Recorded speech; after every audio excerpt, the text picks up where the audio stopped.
Be available in all states. There is some dismay overseas about one of the Russians released as part of the prisoner exchange with the U.S. Vadim Krasikov shot dead a former Chechen rebel commander, Zelimkhan Khangoshvili, in broad daylight in a park in the German capital, Berlin, in 2019. A court ruled that the Russian state had ordered the killing, despite Moscow's denials. Krasikov's release has caused deep discomfort in Germany. Khangoshvili's relatives said they weren't consulted and that they were very disappointed that there seemed to be no law in the world. The BBC's Danny Aberhart. Kiev officials say Ukraine has taken delivery of a second Turkish-built warship, although it's unclear how the vessel might be used in the war against Russia. The ship arrived earlier. The ship that did arrive earlier is currently undergoing sea trials. Turkish Ada-class ships typically able to hit air, surface, and underwater targets. Ukraine had a small navy prior to the Russian invasion. Breaking news and analysis. Townhall.com. Senate Democrats trying to do an end run around the nation's highest court. In an attempt to reverse the Supreme Court's landmark decision last month, Senate Majority Leader Chuck Schumer has introduced legislation reaffirming that presidents do not have immunity for criminal actions. Schumer's No Kings Act would attempt to invalidate the court's decision by clarifying that Congress, not the Supreme Court, determines to whom federal criminal law is applied. The court's conservative majority decided July 1st that presidents have broad immunity from criminal prosecution for actions taken within their official duties. The decision threw into doubt the Justice Department's case against Republican former President Donald Trump for his efforts to overturn his 2020 election loss. Norman Hall, Washington. The United States is demanding that election officials in Venezuela show the world proof that socialist incumbent President Nicolas Maduro did indeed win the disputed election. More on these stories at townhall.com.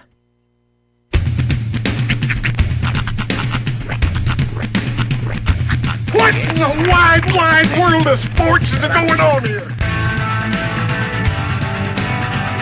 I promise you, whatever scum did this, not one man in this force will rest for 1 minute until he's behind bars. Now let's grab a bite to eat. Yeah, come on. I feel the hot wind on my shoulder and the touch of a world that is older. I hit the switch and check the number. I leave it on and then I slumber. I hear the rhythm ringing through it. Flamenco guitar and cumbia music. I hear the talking of the DJ. The travel listen, what does he say? I'm on a Mexican radio. I'm on a Mexican radio. Broadcasting live from high atop the J.P. White Building in downtown Roswell, New Mexico. It's Mornings with Mike Winters on 106.5 Roswell's Talk FM. Is that what I sound like when I talk? Now, here's your host, Mike Winters.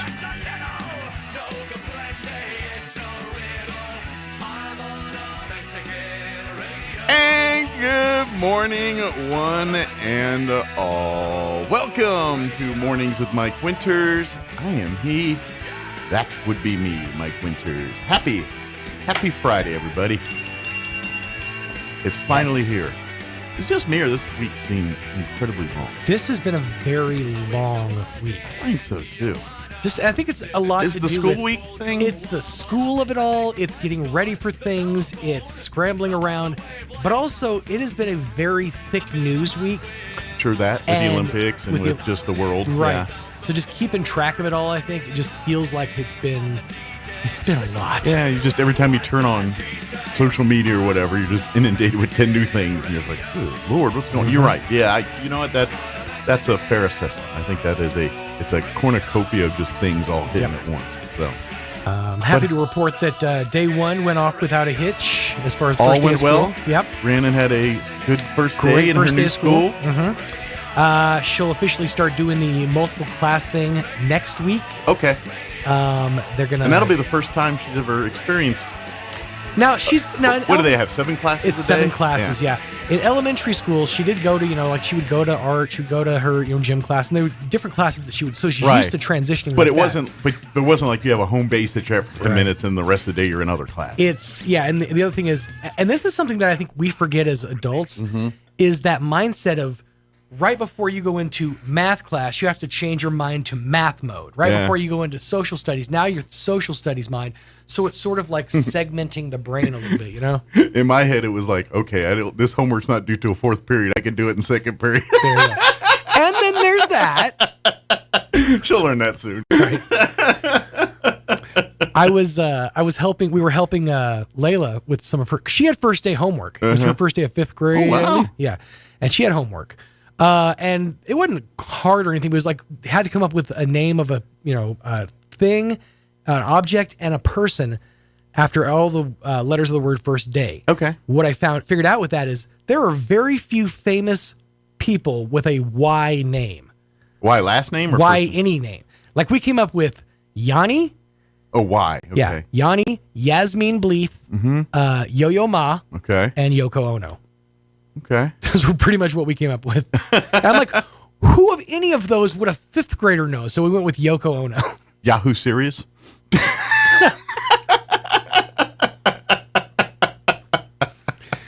Yentl. I guess I forgot about Yentl. Yahoo Serious is famous. Yes, that is true. I mean, granted, for like 1 minute. I Yeah. think he's still famous in Australia or New Zealand or Really? wherever Yahoo Serious is from. What is... Okay, I feel like I should know.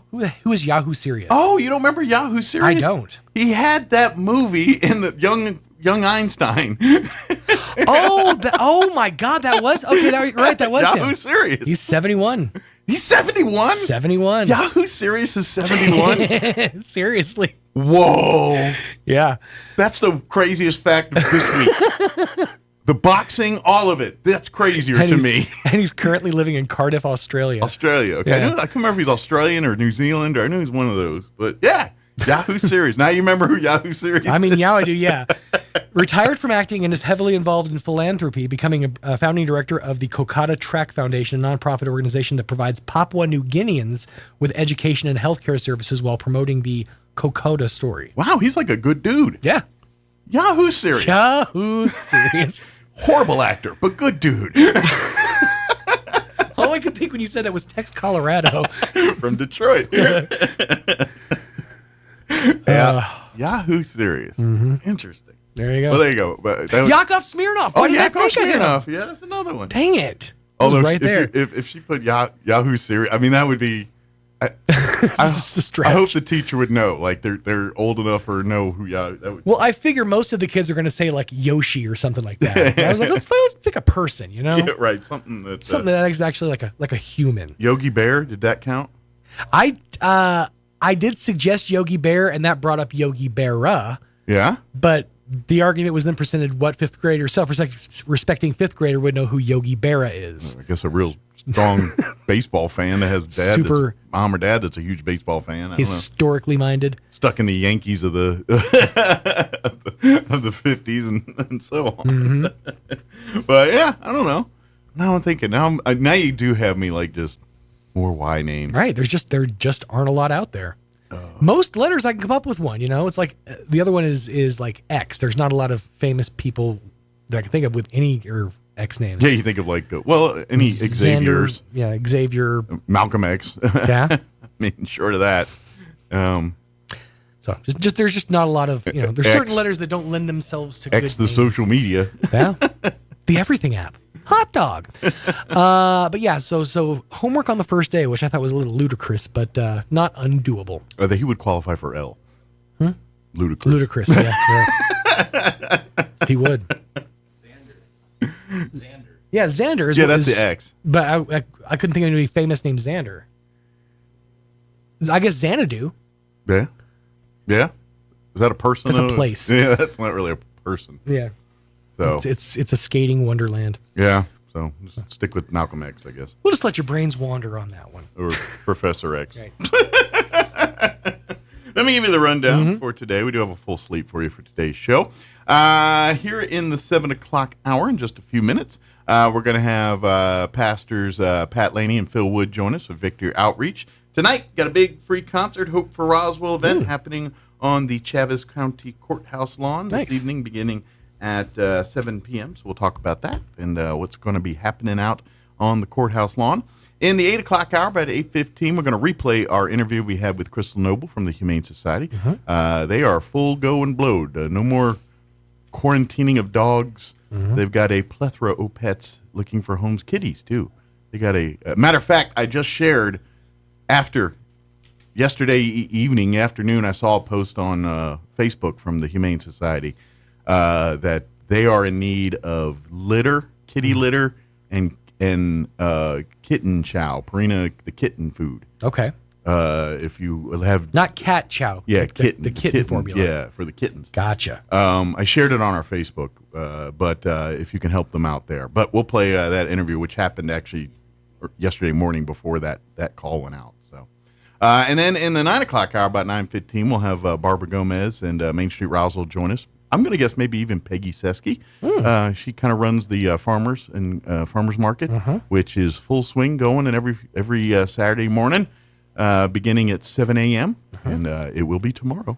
Yes, the farmers market. Get your will come fruits, out. your vegetables, and your fresh roasted green chilies. Yeah, is it? Oh, it is in the air. I've seen the roasters out and about. I went to Albertsons yesterday over on 2nd, and they were mid roast. Yeah, and I've said this every year, and I'm sure it exists, but I don't think it'll be as good. If they could figure out a way to harness just that smell in a candle, it would be the best-selling candle in New Mexico. I think so. That smell is like, it's a sense memory. Yeah, I think so, too.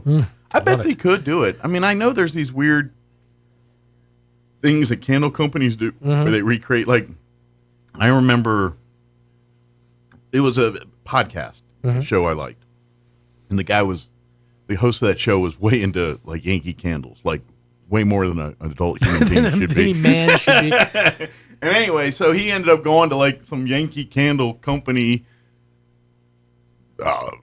lab, for lack of a better term, I don't know. And they had like where they're recreating like Mountain Dew. They recreated a Mountain Dew scented candle for him and all that. So I'm figuring, they could work on that. I mean, years ago, and this was, I haven't seen him, I want to say I was like in maybe high school or early college, but Wolfgang Puck had his own line of candles. Did he? Yes, and they all smelled like savory dishes. Like he had like a roasted turkey with like, which I'm guessing smelled like Thanksgiving dinner. Yeah. He had one that was like a bolognese sauce, so it's more like marinara based. And I remember, because I never smelled them lit, but I remember smelling them like in the store, and they smelled really good. Yeah. Like they genuinely, as they smelled, I'm like, oh, that would. But the problem is, as soon as you smell something like that, you're just going to get hungry for the thing. I feel like it's an unhealthy candle. It's definitely like a tease. Yeah. Yeah. At best. At worst, it's going to nauseate you and make you just completely mortified by food. Or you make a bad version of the thing that your candle smells like, and maybe you can fool people into thinking it's better. See, and I'm going to wrap this up quick because we don't need to be having a long candle making discussion, but I have a problem with most food scented candles. Like any of those ones that smell like birthday cake or some kind of pastry, don't smell, they smell like an oversweetened version of it.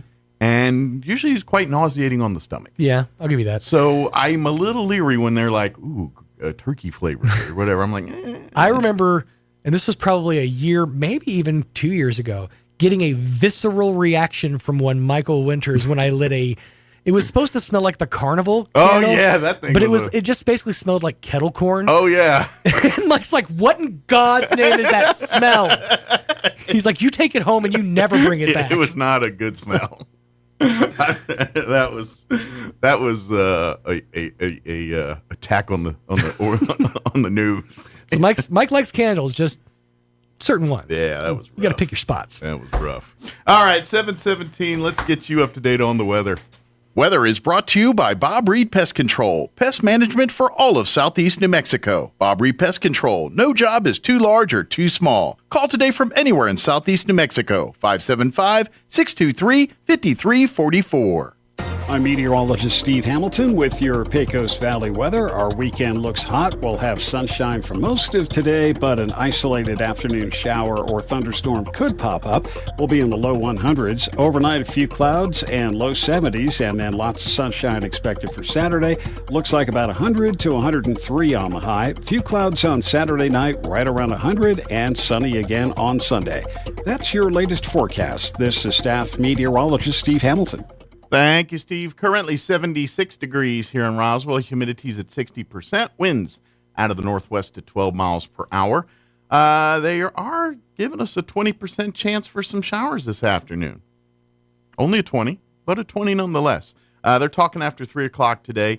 Sunny and a high of 102 today with north winds 5 to 10. Maybe 102 will be a break considering it's been like 106, 105 for the last couple days. Maybe 102 will feel a little nicer. Tonight, partly cloudy. Expect an overnight low of 73 degrees. Winds out of the southeast, 5 to 10 miles per hour. For you Saturday, mostly sunny, high of 101. Winds out of the northwest, 5 to 10 miles per hour. For you Sunday, sunny skies, 101 the expected high. Southeast winds at 5 to 10 miles per hour. And when you start next week, looks like it's going to be warm. 103 on Monday. 101 on Tuesday, 102 on Wednesday, 103 on Thursday. So more of the same next week here. A lot of one-outs. All right, it is 7:19. We're going to take a quick minute and a half break, and then we'll talk with the folks from Victory Outreach, talking about Hope for Roswell concert event tonight out on the courthouse lawn. That's on the other side of the break. Don't go away. You're listening to Mornings with Mike Winters. When you're healthy, you can do amazing things. We're all about that. Because if you don't have access to health insurance through your work, or you just lost Medicaid, Be Well can connect you to the right health plan for you, your family, and your budget. We want to make your life a little easier, worry-free, and healthier. Because your health is everything. Be strong, be adventurous, and be amazing. Be Well. New Mexico's health insurance marketplace. Learn more at BeWellNM.com. It's time for the 88th Annual Lee County Fair and Rodeo, August the 2nd through the 10th in Lovington. Come to the Lee County Fair for the greatest entertainment in New Mexico. August the 2nd, it's the annual Hispanic Heritage Celebration featuring Eric y su Grupo Mazore and Los Tigres del Norte. Tuesday, August the 6th, after PRCA Extreme Bulls, it's country legends, the Bellamy Brothers. Wednesday, August the 7th, Faith and Family Night featuring Casting Crown. Nobody but Jesus. Thursday, August the 8th, it's Tough Enough to Wear Pink Night with Joe D. Medina. Friday, August 9th, celebrate America's Heroes with Justin Moore. This is my dirt. Saturday, for Volunteer Appreciation Night, it's country superstar Kane Brown. Log on to LeeCountyFair.net for tickets and more information. Don't miss the 88th Annual Lee County Fair and Rodeo, August the 2nd through the 10th in Lovington. 88 years of tradition. Mulan has the highest kill count of any Disney character. When asked for comment, Buzz Lightyear responded, "To infinity and beyond." Here's Mike Winters. And good morning. It is 21 minutes after 7 o'clock, and joining us in studio this morning from Victory Outreach, Pastors Pat Laney and Philip Wood back with us. Good morning, gentlemen. How y'all doing today? Good morning, Mike. Doing great. Glad to have you back. It's been a minute since we've seen you guys. A lot's been going on since I think we last spoke. You guys now have a official home, and you guys were, of course, kind of in the process of getting a new facility. I think the last time we had kind of chat with you on the radio. So now you guys got your own home, and of course, you had when we talked with, the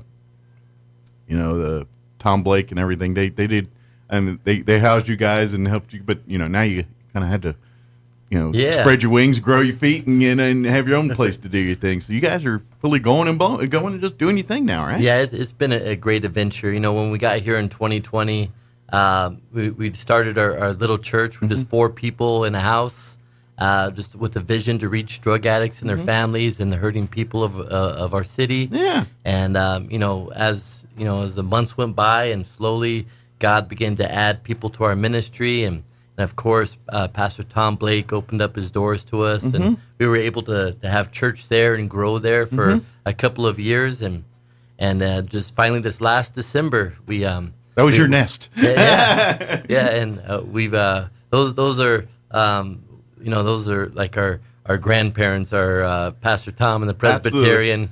And I imagine anytime when life happens, because I'm sure life happens, you're on Tom Blake's phone saying, "Hey, Pastor, need a little brain picking right now."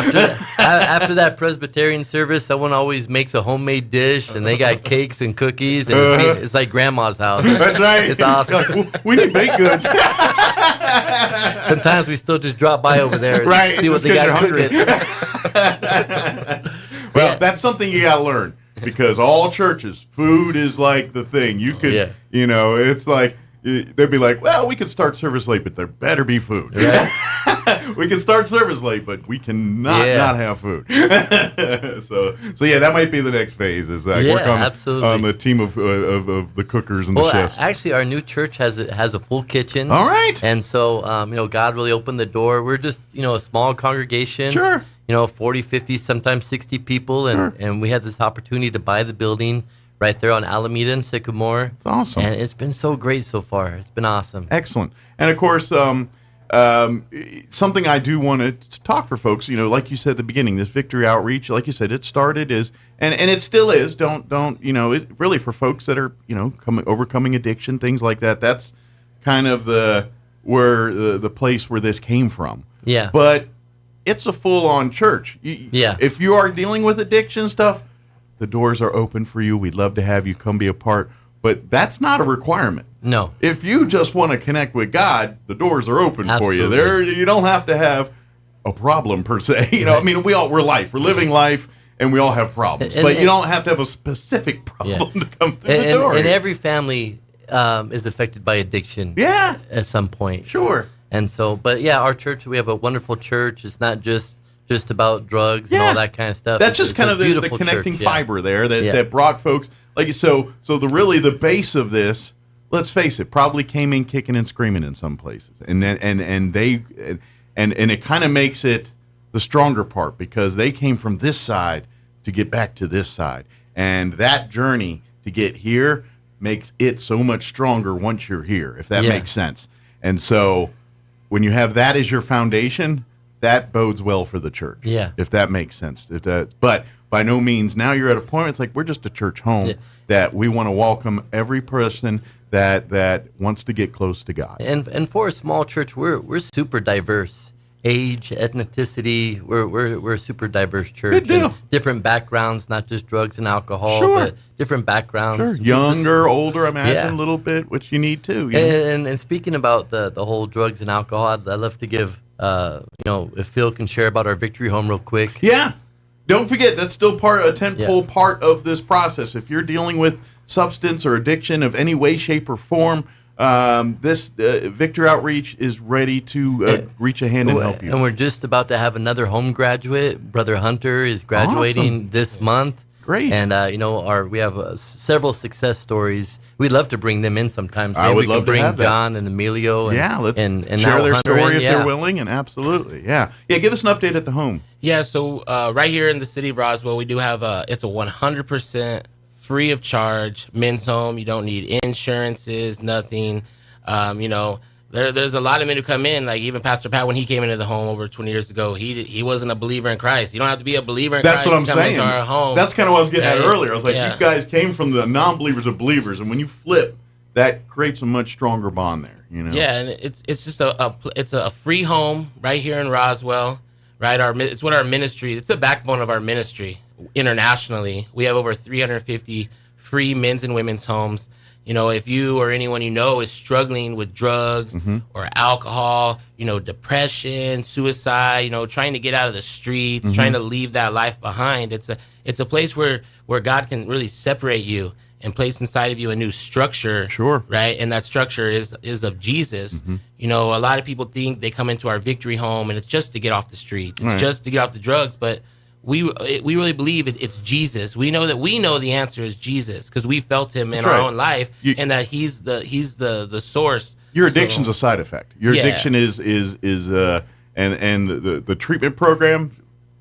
Really, that's the Band-Aid on the cut. What this program does is it goes in and heals the wound. Yeah, that's what we're talking here, and that's like you said. When I believe, and I think many addicts would say the same thing, whatever substance, whatever addiction, whatever vice that is, you're trying to fill a hole in your heart. You're trying to self-medicate in some way, try to feel better, and what happens here is yes, we'll get you through the physical addictions, all that stuff, but what happens after that? What do you got to fill the hole, and that's where Victory Outreach comes in. That hole is filled with God, what's supposed to be there, and once that's there, you'll find that you don't need to self-medicate anymore and that's where the beauty and the success is. It's just a connection with God. The addiction part is kind of just shedding of the side effect. If that we call it a Holy Ghost setup. There you go. That's what we call it. Yeah, there you go. go. The Holy Ghost sets you up, gets you in there, gain a relationship with Christ. But right here in Roswell, we do have a victory home for men. It's free. And so if anyone out there is struggling and they're hearing this right now, or they hear it down the road, absolutely, they can give us a call at any time. My phone is on 24/7. So you probably deal a lot at 2 a.m. in one of those situations from time to time where someone's ready to come, but it's usually after they've hit a bottom. Then that's always at like 1 a.m. or some inconvenient time. Those are usually the best stories for me. That 2 o'clock wake up call. That's right. But they could call me anytime at 575-291-4107. Our home here in Roswell right now is just a men's home. Okay. But that doesn't mean women. We don't have women's homes in the state. We have a women's home, and we have multiple women's homes in neighboring states that we can get them connected with. So they can also call the same number, 575-291-4107, and we can get them connected with a women's home in nearby in Albuquerque or Colorado or Arizona. And that's actually probably a good thing because, like you said, because of your connections with Victory Outreach globally here, you can tap, like, whatever resources you don't have here locally, you can tap into those bigger resources to help them. And I'm going to guess in some of those situations that might be a better thing because if you're getting them out of the circles they were in before, and if their circles are here, maybe a trip to Colorado or some other part of the state. And Roswell is such an awesome community, but we're a smaller community. So it's when I was addicted to meth, I'm from Roswell. I was born and raised here. And I had to leave. I had to go to Albuquerque to start my journey, and so I don't know if I would have made it if I stayed here. Sure. But years later, God brought me back, and that's part of the story. Much better equipped. Yeah, absolutely, absolutely. But so please, please reach out to Pastor Phil here, or come to church on Sunday, or better yet, come out tonight. You guys are hosting a big event, free event for the community. It's going to be out here on the Chaves County Courthouse lawn. Hope for Roswell event, free concert, free event. Come here. Not only great live music and stuff, but I imagine some great testimony, some usually food, fun, and games going on while all this is happening too. We're partnering with several organizations and ministries. Is Pastor Ridgway and his group? They're going to be there. That's kind of their stomping grounds on Friday nights. Yeah, This event, this Hope for Roswell, this particular Hope for Roswell event is one that we partner with them with every year. Yeah, we take one of their Friday nights and we bring in some Christian hip hop. We give away some free food. We're having a raffle. You don't have to buy a raffle ticket. All you got to do is we're having a booth, and you walk up to the booth, and all you got to do is prove to us that you're following us on Facebook, and you'll get a raffle ticket. Nice. We got some scooters. So bring your phone, because that might be what you need to prove. Yeah. You're going to bring it anyway. Come on. We're going to be giving away some gift cards and stuff like that. It's going to be a great time. And come and hear, message, and talk, and share. And you know what? At events like this, I know with Pastor Ridgway and his Friday nights out there, it's kind of an open forum too. If the Spirit moves you, so to speak, you want to share your testimony. Well, not tonight. Tonight is not an open forum. I don't know if they're going to have a few moments in between where you could share or something. But so leave the entertainment to the artists. We got the stage covered tonight. Gotcha. Okay. But please, if you want to come out and share and talk, there's going to be lots of folks. There's going to be a lot of people to pray with. Yeah, a lot of fellowship. And it's not going to be a boring Christian event. No, it's like it's a hip hop concert. This is an event that you can bring your unsaved loved ones. You can bring young people to. Yeah. They don't have to already know Jesus to have fun at this one. We're not preaching to the choir here. Yeah. We're figuratively and literally here on this And, one. We're and preaching the headliner that we're bringing, his name's EGR. He's from Stockton, California, Victory Outreach Stockton. Okay. He's an amazing hip hop artist. Okay. He's all over YouTube. We posted a video just 2 weeks ago. We posted our promo video. It has over 11,000 views. Oh, wow. It's blown up online. He's got a following. Yeah, he's got a following, and he's really quality. And so he's a hip hop artist. Does he also share his message too? I'm assuming. Yeah, inside of his music, and he's a young guy. He's usually because rap artists are storytellers. I believe he is also a home graduate from Okay. Victoria Stockton. right, He's a graduate. Okay, doesn't make sense because I do his music, yeah. but rap artists, they're storytellers. That's what they do. Yeah. And so I didn't know between the, does he tell stories to the beat, obviously, but then in between the songs, Yeah. he's sharing his testimony too. So And of course, we do a lot of these events. I know we've been kind of took a little break from events because we went all in financially to get our building. You had a building thing you had to take care of. Priority shift. That was an adventure, but now we're back at it with our outreaches and events and those things.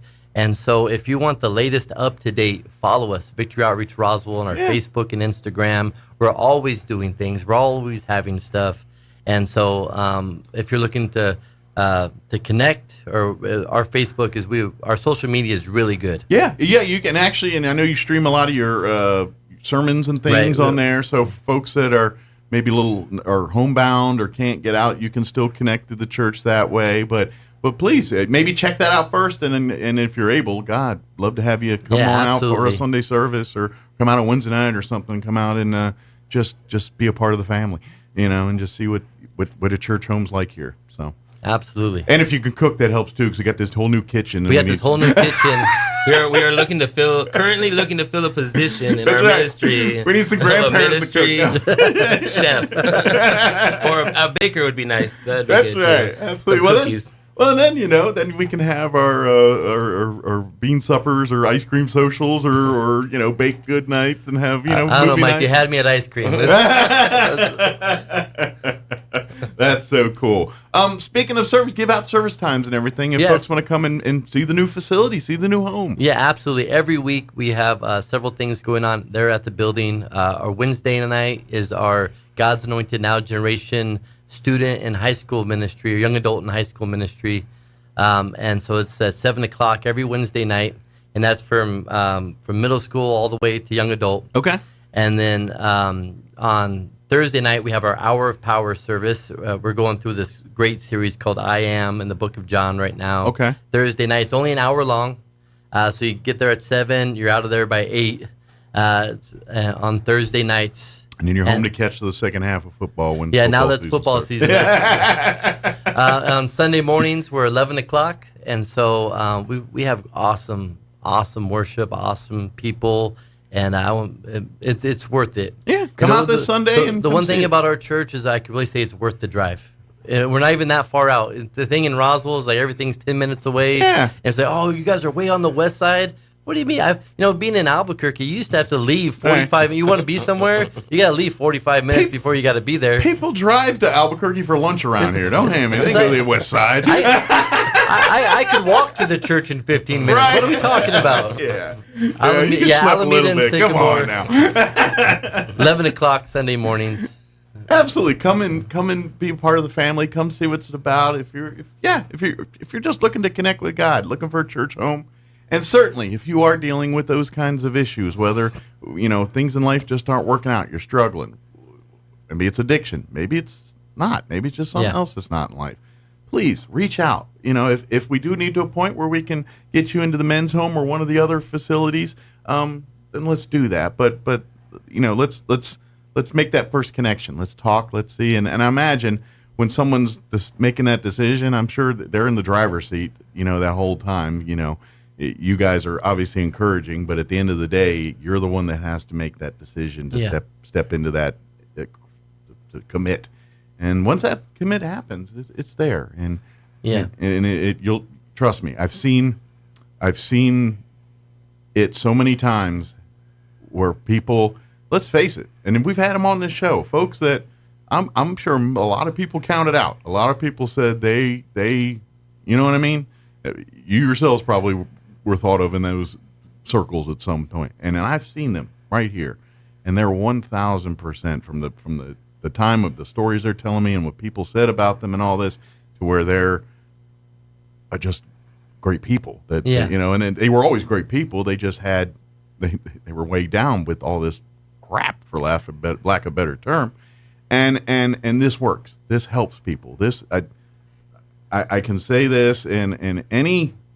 And this is really a credit to any faith-based program. I truly believe for folks, if they really want to free themselves of addiction, I think the faith-based programs are the only ones that you're going to see true success with. Yeah. Because at the end of the day, like we were talking earlier, you're self-medicating. And if you just get off that, at some point the problems don't go away, whatever's going away, and God fills that. God, that relationship with God, once that takes place, the rest will kind of work. I'm not going to say you're going to have hard days. There's going to be days that are going to suck still. That's life. But you're going to be much better equipped to deal with them. Yeah. Once you accept God and allow that to be in your heart instead of you trying to fill it with whatever you're trying to fill it with. Absolutely. So that's to me, I believe that's the only way it works. I remember a number of years ago they came out with the study when they were doing rehabs and faith-based programs. And Victory Outreach had one of the highest success rates of anyone in the nation, secular or faith-based. And just because of the process that we have, it's the 12-month program, the whole process that we go through. And so if you've given everything else a chance, everything else a try, and you haven't tried Victory Outreach yet, then please, there's still hope for you. Literally, what do you got to lose other than nothing? You're already down the path. Let's see if we can right the ship here. Absolutely. So come out tonight. Come out. It started tonight. Come out for a great concert. Come out for music. Come out for food. Come out for fellowship. Share. If you're struggling and want to talk to someone, there will be people there that you can sit and talk with, and they can pull. I know it's going to be a lot of partying and stuff. We can pull you aside and talk to you somewhere and find a nice place to talk. And this is a Hope for Roswell event, of course, Victory Outreach Roswell, but we are partnering with some other amazing ministries. I don't know, Phil, if you want to mention any of the ones that we're partnering with. Yeah, we have obviously Pastor Jim Ridgway and the Gig will be there. Handing out hot dogs. We're teaming up with Hope Family Church. They're going to be cooking some hot dogs. They'll be there. And also we got an organization called Food Not Bombs. They hand out food. And Jocelyn is one of our video brothers right in there. So we're very great organization. They will be there handing out food also. So we have the communities coming together. This is a community event. We're trying to bless our community. And it's going to be a great time. And like Pastor said, invite your unsaved loved ones. Absolutely. Invite the older community, the younger community, the in-between community, whoever invite them out tonight. They'll have a great time. It's going to be some great fellowship. There's going to be some prayer warriors there. It's like free food, free raffle giveaways. It's going to be a good time. We're celebrating life. Yeah. That's what it is. It's a celebration of God, celebration of life, celebration of everything, and coming together and just appreciating what God has given us and just celebrating that. Celebrate and reminding folks that when you're struggling, there are people here. God's got the answers. Let's do this. So if nothing else, if you're coming just for a good time to feel good and meet some cool people, and come on out, have some hot dogs, enjoy the music, and just have a party. But if you need something more than that, then please talk to people, come around. But make this Friday night, if you're looking for a great place to bring the whole family, come with a positive message. Free food, free games, free fun. Probably walk away with some free prizes. Who knows? At very least, you're going to maybe walk away with a few friends. And it's just a great night, and it's all free. And like I said, about 7 o'clock is when kind of everything will get underway. We'll right off at 7. Bring if you want. There'll be some chairs there, but if you want to bring your own lawn furniture, some chairs. It is the courthouse lawn. It's the courthouse lawn. Also, a quick plug. If anyone out there does want to help the Roswell Victory Home, the men in September. On the 18th, we're heading out to Phoenix. We have an annual home camp. It's all the homes in this area. They get together for a 3-day retreat, conference, seminar. Yeah. But right now, we're actually to raise money to get out there. We actually our senior pastor's wife, Sister Michelle, made these awesome T-shirts. We're selling right now. They're for $30. Okay. You could always call me. At the men's home, 575-291-4107 to order yours. Okay. Or if you're there tonight, you can run into me.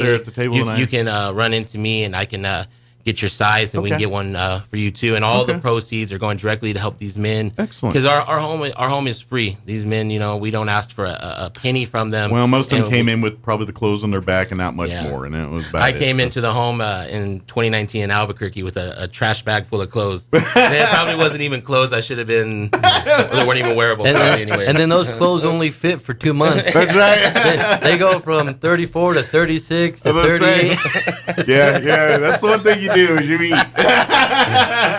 But these are some really nice shirts, and they're for a good cause to help the men get out to Phoenix for home camp. Helping strengthen their relationships and making that progress great. So, but come out tonight, come be a part. Come out Sunday to the new Victory Outreach home, to church there. And like I said, if you do Victory Outreach Roswell on Facebook. What's your website again? I just do Victory Outreach Roswell and just Google search. Yeah, it comes just up. Google search it, because we go through a place called Church Center that has our website right there. But most of our stuff is on our Facebook and Instagram. There is a direct link to the page there. Yes, absolutely. And that way you can see it. So especially too, if maybe you are homebound and you can't fully come in, but want to, that's where you can see a lot of their streaming and on-demand stuff and seminars. We're actually on YouTube. That's where all of our services are on YouTube also. So. All right, and which at the website probably links you to YouTube, but you don't have to worry about that. Just click a button wherever you find the button. Let the engineers decide how to link it.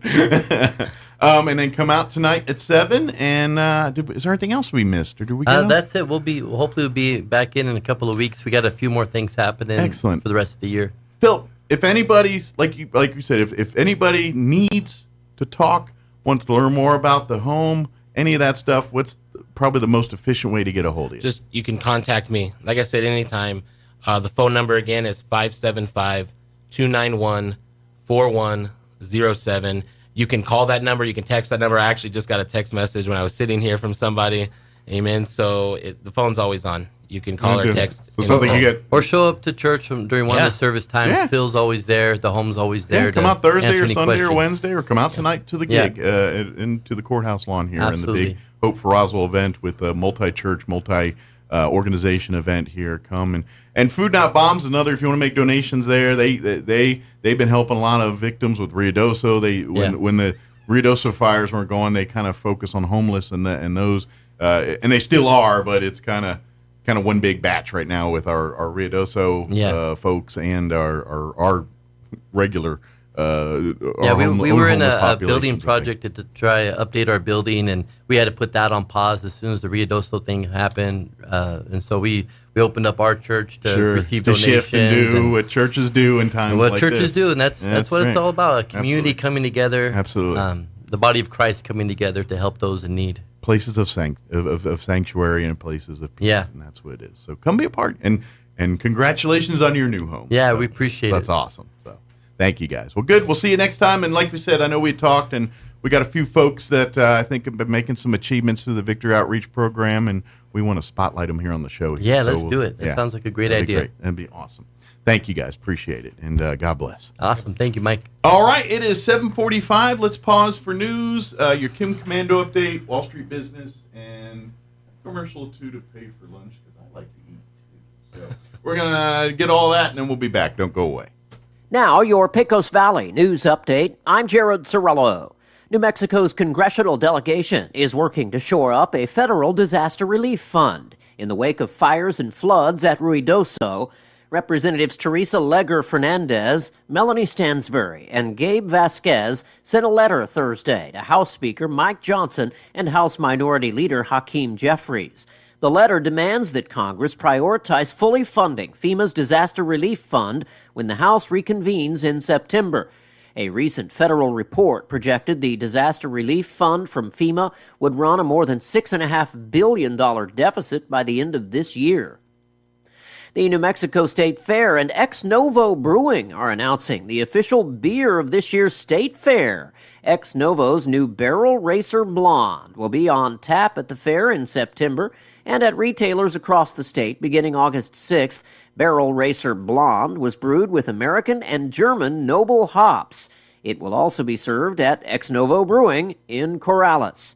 The New Mexico State Fair is scheduled for September 5th through 15th. You're up to date. I'm Jared Cirillo. Forget what everyone says. It takes a lot of work to become a real Instagram influencer. Even if you have great content, there's something to remember. Your timing has to be on the mark too. I'm Kim Commando for Total AV, the award-winning antivirus software for just $19 right now at protectwithkim.com. Almost 100 million photos are uploaded on Instagram every single day. And here's what you got to know. Your own pictures, videos, and hashtags compete with all of them. That's why not only what, but when you post matters. The smartest move? Upload when most folks are using the app. That's weekdays between 10 a.m. and 3 p.m. Now, this can vary depending on your target audience and time zone, so experiment with different posting times. Analyze your Instagram insights to maximize engagement. But let's say you're a busy bee. You can't post during those prime times. What can you do? Not a problem. Use Instagram's built-in features that let you schedule your posts for the perfect time. If you're not tech ahead, you'll be tech left behind. Stay up to date with my free newsletter at getkim.com. Do you need statistics to finally convince you to bite the bullet and get good antivirus software? Well, here's the cold, hard truth. Ransomware makes up 68% of all cyber attacks. 72% of businesses were attacked by ransomware last year. Phishing scams are the most reported cybercrime in the United States. And last but not least, AI-powered cybercrimes are rumored to make up 85% of these scams. When you're not using antivirus software, you're at major risk, period. Don't wait for the worst to happen. Protect yourself now. My pick for antivirus security software is the award-winning Total AV. Go to protectwithkim.com right now for protection that's just $19 a year. You get antivirus protection up to 5 devices. Go to protectwithkim.com before it's too late. You don't need to be a victim. Go to protectwithkim.com. You'll get great antivirus software at 85% off. That's protectwithkim.com. Protectwithkim.com. I'm meteorologist Steve Hamilton with your Pecos Valley weather. Our weekend looks hot. We'll have sunshine for most of today, but an isolated afternoon shower or thunderstorm could pop up. We'll be in the low 100s. Overnight, a few clouds and low 70s, and then lots of sunshine expected for Saturday. Looks like about 100 to 103 on the high. A few clouds on Saturday night, right around 100, and sunny again on Sunday. That's your latest forecast. This is staff meteorologist Steve Hamilton. With the Wall Street Business Report, I'm Bill Alexander. The number of Americans filing new applications for unemployment benefits increased to an 11-month high last week, suggesting some softening in the labor market. The report from the Labor Department on Thursday also showed the number of people on jobless rolls swelling in mid-July to the highest level since late 2021.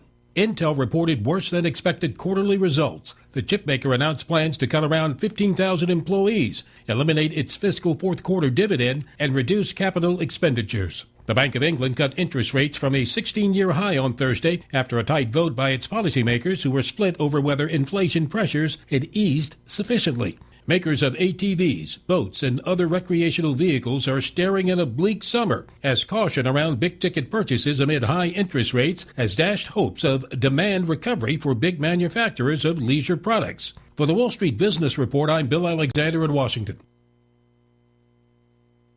Strong women need strong partners to help them lead their healthiest lives.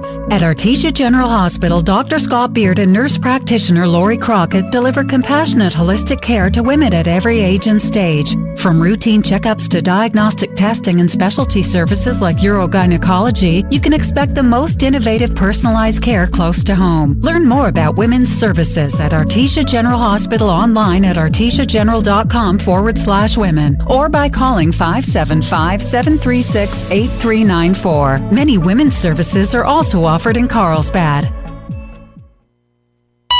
Attention Roswell and surrounding areas. Is your old car, truck, or SUV on life support?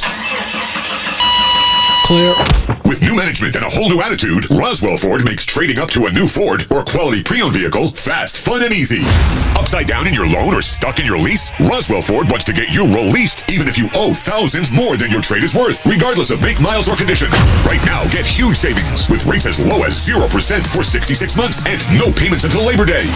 Plus, we have a great selection of low-mileage, one-owner pre-owned vehicles, all in prime condition, starting at just $10,000. Don't settle for a low-quality, overpriced clunker conquer. Buy a quality pre-owned vehicle from Roswell Ford for a lot less.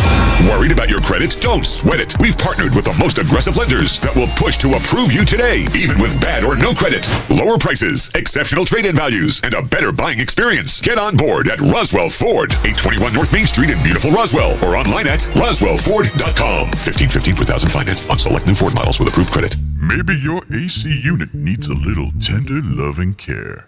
If you don't know where to turn, then you don't know Jack. Fergalicious. In fact, they're downright funky. Fergalicious. Let the boys at Fergie's Plumbing and Heating get your AC unit ice cold, just like some of my lady friends. Don't let any fool make you lose your cool. Fergie's Plumbing and Heating. If you don't know Fergie, then you don't know Jack.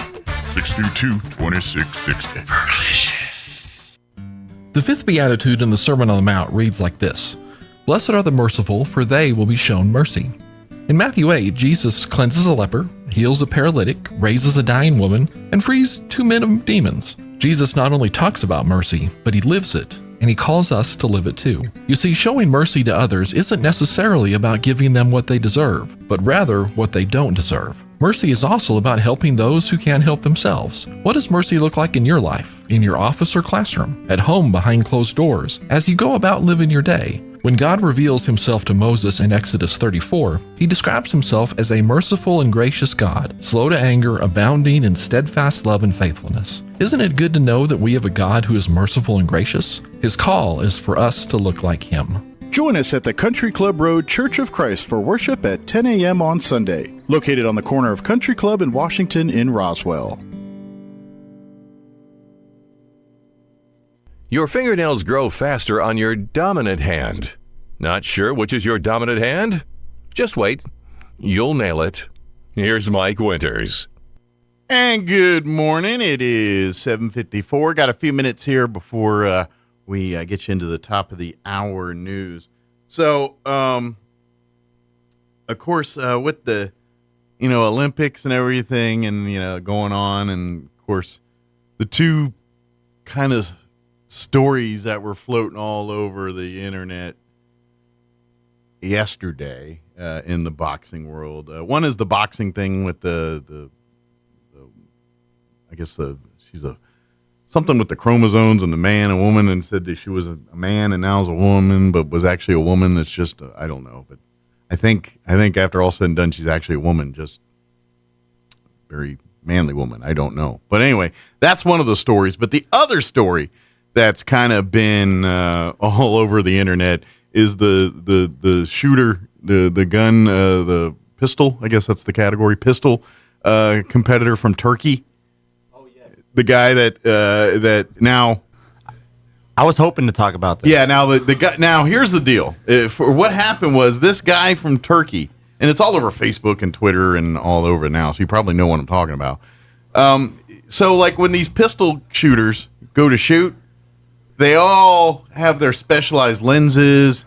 Apparently, you can just show up to with your own custom swag gun, and that's what he literally didn't have the lenses. He didn't have all the fancy optics and no, but you can wear that if you want to. He just literally walked up with his pistol. He literally had a T-shirt and sweatpants, like everyone's wearing these like fancy. He literally has a shirt that says Turkey in Turkish, I guess, on the T-shirt, and then what looks like some activewear pants. He's sitting there. Well, everyone's got their micro lenses and look like they're about to dissect a diamond. He's just sitting there holding the gun up with the gun in his right hand, his left hand literally in his pocket, and he gets a silver medal. And after all, that's the part that's amazing. It's the coolest picture ever. And of course, it's the fact that people my age, because he's like 51, and so it's like, and so everyone online's making memes about Gen X, Gen Z. People are like redrawing him as like cool. So it's a cool story just to see this dude literally walk in and just pop, take his silver medal and walk out, and that's cool. Now, I know that like with the memes and everything. There's like one going around, and there's like this whole story about he just rolled in and was trying to get back at his ex-wife and the dog and all that. That's bunk. It's a bunk story, but it's funny. Good. It's a funny story, but it's not true. The end of the story, I mean, it made me howl with laughter. He says on the metal podium, he was seen saying, "Sharon, if you're watching this, I want my dog back." Right. That's fantastic. The whole story is he learned to shoot after having a fight with his ex-wife. But yeah, yeah, that's the whole thing. And I know that's not true, but now I want someone to make that movie. I know so I want to make bad. that movie. The story that never happened. It sounds plausible. I know, that's what It's the first true to life mockumentary. And then it's this guy fantastic. just walks around not giving nothing about nothing. And he walks into the Olympics, the whole thing, he's just like sitting there, and then he rolls and pop, pop, pop. Give me my dog back. That's an Oscar right there. I'm telling you. the shooter. No one takes my dog, and everyone's crying and feeling warm. He's got a silver medal and Oscars for everybody. Rudy. This is an amazing story. It's not true. The greatest story never told. Ichabod Crane rolls up with fresh turkey for everyone. That's right. Because he's Turkish. I saw a meme of that guy, the Turkish guy, and it says free to play over him. And then, the guy with the goggles and the gear, it says whale, like mobile game whale. Well, there's a bunch, like the most common one I've seen is Gen Z, Gen X, and he's under the Gen X monitor and some. My personal favorite so far is, the Indian guy who's like standing in an office. He's wearing a vest and he's got his hands on his hips like this, and just thinking a bad face. Yeah. Okay, it says every office worker or school employee when the U.S. has no medals in shooting. Ooh. I know it's harsh, but it's real funny. Ooh. It's like, come on. Ooh, I was more surprised that you could just bring whatever gear you want. You can pose however you want. You can wear whatever you want. I think as long as there's a ceiling, customize whatever swag gun you want. I think there's a ceiling on some of it. Like I think within the rule, like you can't. Like there's no regulations. Well, I think like you have to certain caliber pistol. I don't think you can roll up in there. With I'm not complaining about it. Yeah, I think there is some rules. But yeah, I think the rest of it's kind of whatever's comfortable for you. You know. I think a big part of it is they're really trying to make the Olympics like watchable again. And customization is all part of that. Well, to me, it looks like all these people bought into all those like online golf contraptions to learn how to play golf, and they're using them all at once. The one in the toilet. Yeah. They're all like lashed their arms together to keep my elbows from bending or whatever. This guy's got a real life aimbot. He's just like, I shoot gun, I hit target, I go. All right. It is 8 o'clock. Like a lock-on system. That's right. Town Hall News is next. We'll be back on the other side of news. Do not go away. You're listening to Mornings with Mike Winters right here on 106.5 Roswell's Talk FM, KEND, Roswell, New Mexico. We'll be back on the other side of news. News this hour from townhall.com. I'm Rich Thomason. You might have had a tough go of it if you were looking for work last month. U.S. hiring decelerated sharply in July in the face of high interest rates, with employers adding just 114,000 jobs. The Labor Department report showed a drop from the 179,000 jobs created in June. Forecasters had expected to see 175,000 jobs in July. Meanwhile, the unemployment rate rose to 4.3%. Correspondent Jeremy House says jobs added last month in the fields of healthcare, construction, and transportation. A joyous homecoming for some former hostages who had been held by Russia. Town Hall News White House correspondent Greg Clugston was on hand as the ex-captives were welcomed home late last night. 3 Americans freed from Russian captivity hours ago are finally back on U.S. soil. Their plane just touched down here at Joint Base Andrews outside of Washington, D.C. President Biden and Vice President Kamala Harris are here to greet the freed Americans, as are the families of Paul Whelan, Alsu Kermasheva, and Evan Gershkovich, who have been praying and waiting for this reunion. U.S.-Russia prisoner swap saw a total of 24 captives released, including some convicted Russian spies and at least one hitman. Excessive heat advisories, watches, or warnings have been posted across a vast swath of the country. A dangerous heat wave expected to persist for at least the next couple of days. The United States not buying Nicolas Maduro's claim of victory in the Venezuelan presidential election.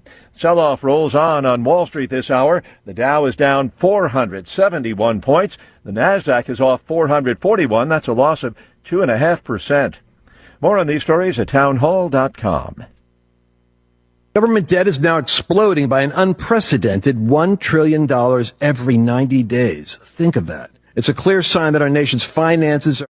Here's an important message from the Diabetes Solution Center. Do you like pricking your fingers to test your blood sugar levels? No one does, but it's important to maintain your health. And now, by wearing a small remote device called a continuous glucose monitor, or CGM, you don't need to prick your fingers anymore. It's easy to use and helps you make more accurate diabetes treatment decisions. If you are testing your blood sugar 3 or more times daily, injecting insulin, or using an insulin pump, call the Diabetes Solution Center right now. And if you have Medicare or most major insurance coverage, you may be able to get a new CGM at little to no out-of-pocket cost. Shipping is free and will even bill your insurance company for you. If you are testing your blood sugar 3 or more times daily, injecting insulin, or using an insulin pump, call the Diabetes Solution Center right now to learn how to end the painful finger sticks and get your own continuous glucose monitor, or CGM, at little to no out-of-pocket cost.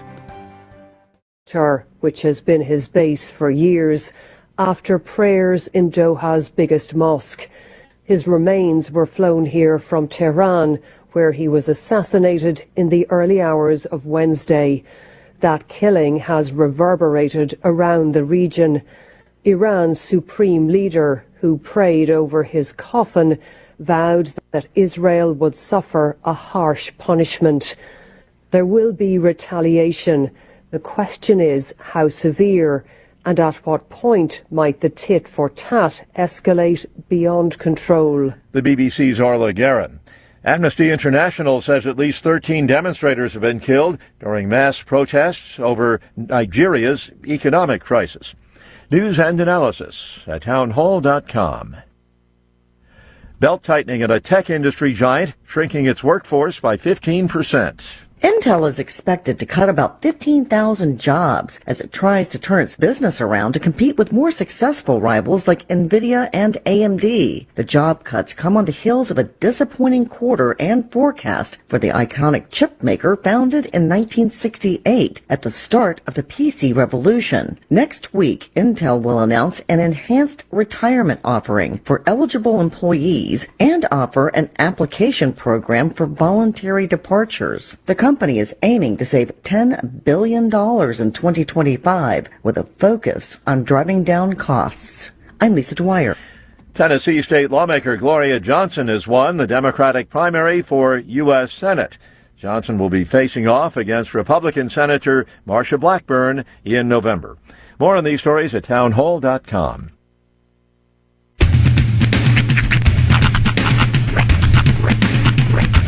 What in the wide, wide world of sports is going on here? I promise you, whatever scum did this, not one man in this force will rest for 1 minute until he's behind bars. Now let's grab a bite to eat. Yeah, come on. I feel the hot wind on my shoulder and the touch of a world that is older. I hit the switch and check the number. I leave it on and then I slumber. I hear the rhythm ringing through it. Flamenco guitar and cumbia music. I hear the talking of the DJ. The devil listen, what does he say? I'm on a Mexican radio. I'm on a Mexican radio. Broadcasting live from high atop the J.P. White Building in downtown Roswell, New Mexico. It's Mornings with Mike Winters on 106.5 Roswell's Talk FM. Is that what I sound like when I talk? Now, here's your host, Mike Winters. And good morning. It is 6 minutes after 8 o'clock. Welcome to hour number 2. The Deuce. Mornings with Mike Winters, right here on 106.5 Roswell's Talk FM. Happy Friday. Yes. We made it to Friday. Yes, Queen. It's here. Congratulations. We did it. We did it, everybody. And I'm pretty excited because this, I believe it's today, is when the semifinals or the breaking Oh, the breakdancing? Yeah, the breakdancing at the Olympics actually begins. Oh, okay. Or it gets underway. I think they've already done like the preliminaries and the first couple rounds, but it's like the semis for. All right. Wonder if he'll start showing up on TV regularly. It'll probably show up on the TV, probably pop up on the Peacock. Although with what you have set up, you have on-demand access to stuff too, right? I do. Like, as far as like Olympics goes? I think so, yeah. Okay. So you can be go honest, back I haven't really tapped in because I don't care that much. Yeah. That's the thing. Everything I've gotten from I haven't watched a shred of the Olympics. And I've been everything watching some. I just put whatever's on the NBC channel. Like when I get home for lunch, I'll turn on the NBC and sit down and watch, and usually swimming or water polo or something's on for an hour, and I watch it, and then I go. I don't TV like that. Yeah, I do, but I'm my brain. After work day starts with, I go home and this is where I usually get most of my news that I can then extrapolate on and look into, is the Philip DeFranco show. It's a YouTube show, but it's basically a 30-minute breakdown of everything that's happening in world news, politics, internet news, drama, all rolled into one. Sure. It's a easy way to kind of take the pill. And then I go on from there. I did find something, and I'm pretty sure. Yep, kids are in school. Okay. I found something last night that I have no idea why it exists, and yet I am so happy that it does. Okay. On Amazon Prime, all right, there's a new series that is based on a movie. Not franchise, based on a movie. And if you gave me 1,000 guesses, you would never get it. Ready? Yeah. Sausage Party. They made a TV show off the movie? They made a TV series. Is Seth Rogen part of it and all that? Seth Rogen, Kristen Wiig. They got Harvey Keitel. Is it Harvey Keitel? No. What's the dude's name that was the bagel? It's basically the original cast of the movie. Who was I don't remember. Hang on. But anyways, the show is called Sausage Party Foodtopia. Okay. So in this show, and I don't want to give away too much of it, basically... Is it out now or is it coming soon? The whole first season is out. The story goes that after food has their whole thing inside the store, right, they decide to take the fight elsewhere, and food revolts against humans. Oh, man. And Ed Norton is the bagel. Okay. Anyways. That's a big difference in Harvey Yeah, Keitel. I know why. I don't know why. Harvey Keitel was just the first name that popped into my head, which is very odd. It probably says more about who I am as a person. But so in this series, eventually food pretty much wins. So like they've taken over and they said, this is our new man versus food wins. Yeah. So there's a couple of humans still left. One of whom is voiced by Will Forte. Someone just texted me. Seriously, breakdancing in the Olympics? Oh, yeah. Yep. It's a thing. One of the people that survived is voiced by Will Forte. Okay. So what you discover is this person who they basically take the food, takes hostage, becomes... How do I even explain this in radio terms? He becomes a robot, a suit that the food controls. Huh. And I cannot tell you on the air through which orifice they climb into to control. It is... I don't want to know. It's absolutely insane. I only got one episode deep. Okay. And I had to stop. Well, see, and here's the thing. Like, I've seen the movie Sausage Party. You just reminded me of Ratatouille when you said that. But hold on. Yeah. And I do find the movie funny. Mm-hmm. I laughed watching that movie. But I'm not going to lie. There are scenes in that movie that to this day still oogie me out.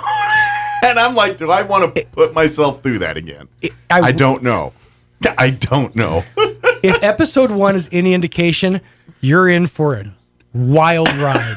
Because, yes, there's all those elements. The weird last scene of Sausage Party that we cannot discuss on the radio elements. Yes. But also, they're trying to build a lore and a story. The little hot dog is voiced by Michael Cera. And basically, he becomes their leader because he's the one controlling. He's the one who's ratatouilleing the Will Forte character. Gotcha. Okay. It's insane. but I'm so in. It sounds pretty out there.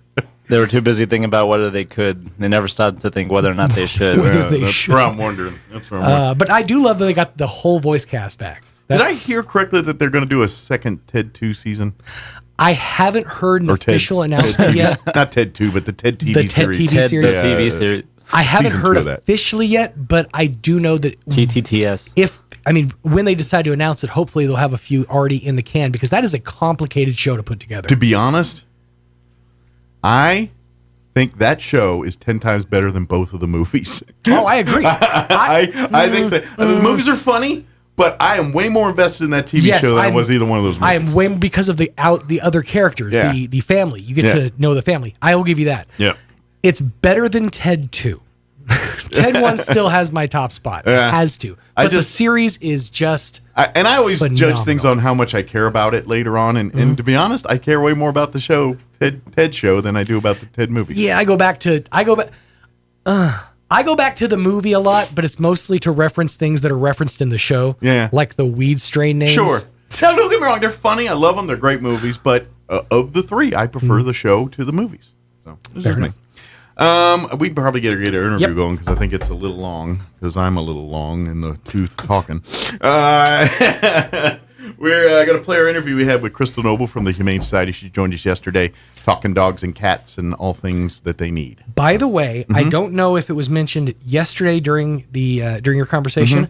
There's an event coming up. I'm pretty sure we can announce it officially. Oh, yes, we did talk about the comedy. Yes, comedy to the rescue. We did mention a little bit, but go ahead because you're part of that. Yeah, comedian, the nationally touring comedian Clay Foley, who was a former animal cruelty investigator, an animal rescuer and transporter, and host of Foley Informed, is going to be doing a stand-up comedy show right here to benefit the Humane Society. It's happening Friday, September 20th at the Liberty. It's $25. And your opening comedian is yours truly. Show us some walls. That's the I think unofficial announcement. Nice. How many? Do you know like how many minutes you got to do? Or I got to do 30 to 45. Ooh. So I've been working up some stuff. I've been thinking about a few. Do you things. have your backpack full of notes still? So no, I do have a notebook somewhere that has some of my old bits. Yeah. But that being said, I think I've scraped together enough funny. Yeah. To fill 30 to 45. I think. I've got two stories that I've been telling to people in different settings and different lengths that I think I can stretch to about 20 minutes. Okay. Just this one story. So it's weird stuff just randomly does tend to happen when when you do what you do for a living is like in any career, Sure. electricians have weird electrical stories, I'm sure, but working in the industry that I work in, I've been around some very interesting people. This is true. And some things happen. So. There's a lot of weirdos in radio. Just saying. I think it attracts them. Them. There's some kind of beacon on a radio tower that attracts weirdos to it. I think you have to be okay with radiation. It might be. Once you get past that hurdle, it's pretty smooth sailing. Copious amounts. Once you get bit 3 or 4 times, that's fine. Fine. What do they call the measurement of energy of radiation? I think it's millisieverts. I only remember that because it's Seaver from Growing Pains. The only reason I've ever remembered that. There's like 34 millisieverts pumping through your body at any given moment. 34 of those little kids from Growing Pains. Yeah, just a little bit. little ones. At that time. Yes. All right, 8:15. Let's get you up to date on the weather. I'm meteorologist Steve Hamilton with your Pecos Valley weather. Our weekend looks hot. We'll have sunshine for most of today, but an isolated afternoon shower or thunderstorm could pop up. We'll be in the low 100s. Overnight, a few clouds and low 70s, and then lots of sunshine expected for Saturday. Looks like about 100 to 103 on the high. Few clouds on Saturday night, right around 100, and sunny again on Sunday. That's your latest forecast. This is staff meteorologist Steve Hamilton. Thank you, Steve. Currently, let me refresh. Currently 78 here in Roswell. Humidity's at 56% with winds out of the north at 12 miles per hour. They are telling us we have a 20% chance at some afternoon showers and thunderstorms after 3 p.m. today. Otherwise sunny, hot, and 102 for a high with north winds 5 to 10 miles per hour. Partly cloudy tonight. Expect an overnight low of 73 degrees with southeast winds 5 to 10 miles per hour. Saturday, mostly sunny, 101 for a high. Northwest winds 5 to 10 miles per hour. Sunday, sunny, 101 also. Winds out of the southeast, 5 to 10 miles per hour. And next week, going to be warm as well. The 1-0s pretty much all week here. 103 Monday, 101 Tuesday, 102 Wednesday, 103 Thursday. So more hot on the way. Hopefully get a little rain tonight. We'll do that. Not to mess up anything going on, but just enough to give us a little rain. All right, 8:17, we're going to take about a quick minute break, and then we're going to play our interview with Crystal Noble from the Humane Society on the other side. Don't go away. You're listening to Mornings with Mike Winters.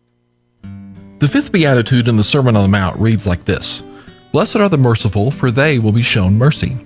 In Matthew 8, Jesus cleanses a leper, heals a paralytic, raises a dying woman, and frees 2 men of demons. Jesus not only talks about mercy, but he lives it, and he calls us to live it too. You see, showing mercy to others isn't necessarily about giving them what they deserve, but rather what they don't deserve. Mercy is also about helping those who can't help themselves. What does mercy look like in your life, in your office or classroom, at home behind closed doors, as you go about living your day? When God reveals himself to Moses in Exodus 34, he describes himself as a merciful and gracious God, slow to anger, abounding in steadfast love and faithfulness. Isn't it good to know that we have a God who is merciful and gracious? His call is for us to look like him. Join us at the Country Club Road Church of Christ for worship at 10 a.m. on Sunday, located on the corner of Country Club and Washington in Roswell. The average American spends 2.5 days a year looking for lost items. We aren't sure how long Europeans and Asians look for lost stuff. We lost the list. Here's Mike Winters. And good morning. It is 20 minutes after 9 o'clock, and joining us in studio this morning from the Humane Society here in Roswell, we have Crystal Noble back with us. Good morning. Good morning. How are you today? Good. It's been a few weeks since I've seen you a while. I think you've been on towns and vacations and everything else. I know. So everyone's been, but how's life at the Humane Society? It is good. Quarantine is off. I was going to say, last time I talked to you, we were still dealing with quarantines and dogs and everything else. So. Quarantine is off. Good deal. We're back to life as normal at the Humane Society. Yes. So if you're wanting a dog or a cat or a pet to call home, then we've got. And we have a plethora of cats. Good. Okay. Got some cats that need homes this morning. Yes. We've actually been doing quite well with cat adoptions. Well, you were kind of low on cats for a little bit. Now we have 26. Okay, so a new supply is filled the Humane Society. All right. So is it like kind of a mix, kittens, adults, or? The majority right now are younger kittens to younger adults. Okay. I only have one adult cat. Okay. The rest are younger. Okay. So, which are probably all what the most adults people are were looking adopted for. minus the one. Really? Because that's surprising, because usually most people want kittens and younger pets, cats, puppies, you know. And so that's great that the adult ones found homes earlier. So now, yes. So if you're looking for young cats to raise and be a part of your family, probably got a good selection. So between 10 weeks and 5 months are the age ranges. Okay. And I imagine since most of them are probably younger kittens, none of them are neutered or spayed or nothing. No. So, No, we have 3 groups. Literally, they are 3 different litters. Okay. So you just had a couple mama cats be busy over the last month or so. Yeah. So one of them is 13 from one litter. Oh, wow. Yeah. That's even big for cat litter, isn't it? Well, so the mama cat adopted another litter. So it was 7 of hers. Okay. She didn't. And then 6 She didn't make all 13. No, but they're born within like a day or 2 apart. Oh, wow. So they're all the same size. But you're nursing them and Yeah, she nursed all of them, took care of all of them. That's awesome. But That's a lot. That is a lot. That's a devoted mama right there. Yes. Someone needs to give that mama a break after all said and done. Mama needs to get fixed. Yeah, no kidding. Somebody needs to take out when he gets surgery. But like out of the 26, it's literally just 3 separate litters. Okay. And they're all at weight now or close to? Or? There are a few that still quite are not there. Probably a couple weeks out. Okay. But we have an entire full cat room, and are they kind of a mix of like black and whites or oranges or calicos or kind of a big variety? We have black and whites, we have tabbies, we have orange, we have Siamese. Nice. So if whatever your preference is, probably got something of the breed in there, calling it home right now. Pretty much, yes. Good deal. And I'll tell you right now, I was a dog person. Growing up in our house, my dad was allergic to cats. My brother's allergic to cats. We never grew up. I always grew up with dogs. And since I got married, it's kind of done the other thing. And so as a person that did grow up as a dog person, now I'm equal either one. It don't matter to me now. But cats are delights too. I know people like two sides and all that, but cats can bring you as much enjoyment and love and all the things you look for in companionship in a dog you find in a cat. You just have to earn it a little different. That's all. Cats are like a tougher version of a dog. Mm-hmm. As to where dogs are yearning for your love, cats are like, you're gonna earn mine. But when you get it though, yes, you almost can't not get rid of it. It's almost to the point of, all right, I get it, calm down. Yeah. Okay. Yeah. We understand now. Settle down. But yeah, dogs, we have not a lot of small dogs right now. It's the majority of medium and large. Okay. As soon as small dogs come in, they're pretty much going right out the door. As soon as they come in, they're finding homes real quick. So that being said, if you are looking for small dogs, you have to check back regularly. But we do have a few medium to larger dogs, if you like those breeds of dogs, which they make great family dogs too, depending on the breed. They're decent sized medium. They're not 40, 50 pounds. God, they're 20, 30 pounds. Okay, so not like huge. They're big little dogs. Some of them. And we have a few that are 50, 60 pounds. And they are shepherd mixes. Okay. I'm thinking like shepherd collie mixes because of the body size and structure looks kind of collie. Okay. And then everything else. So they'll probably max out at like 70 or something after all said. They're full grown. Okay.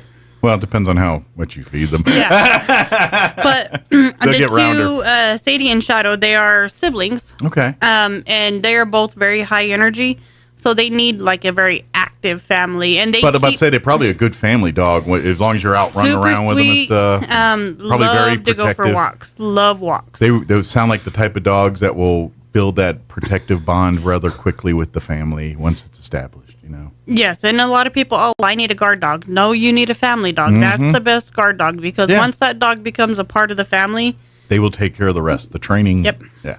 I've seen it firsthand. You treat a dog with nothing but love, and you love them hard. And when something threatens the thing they love, they will show their toughness. I've seen it firsthand. I've seen the most loving dog in the world raise up when her family was threatened, and so and you can't train that. You can only earn it. No, and you have to earn it. And you earn it by loving the dog and making it a part of your family. Absolutely, that's the best way to get that happening.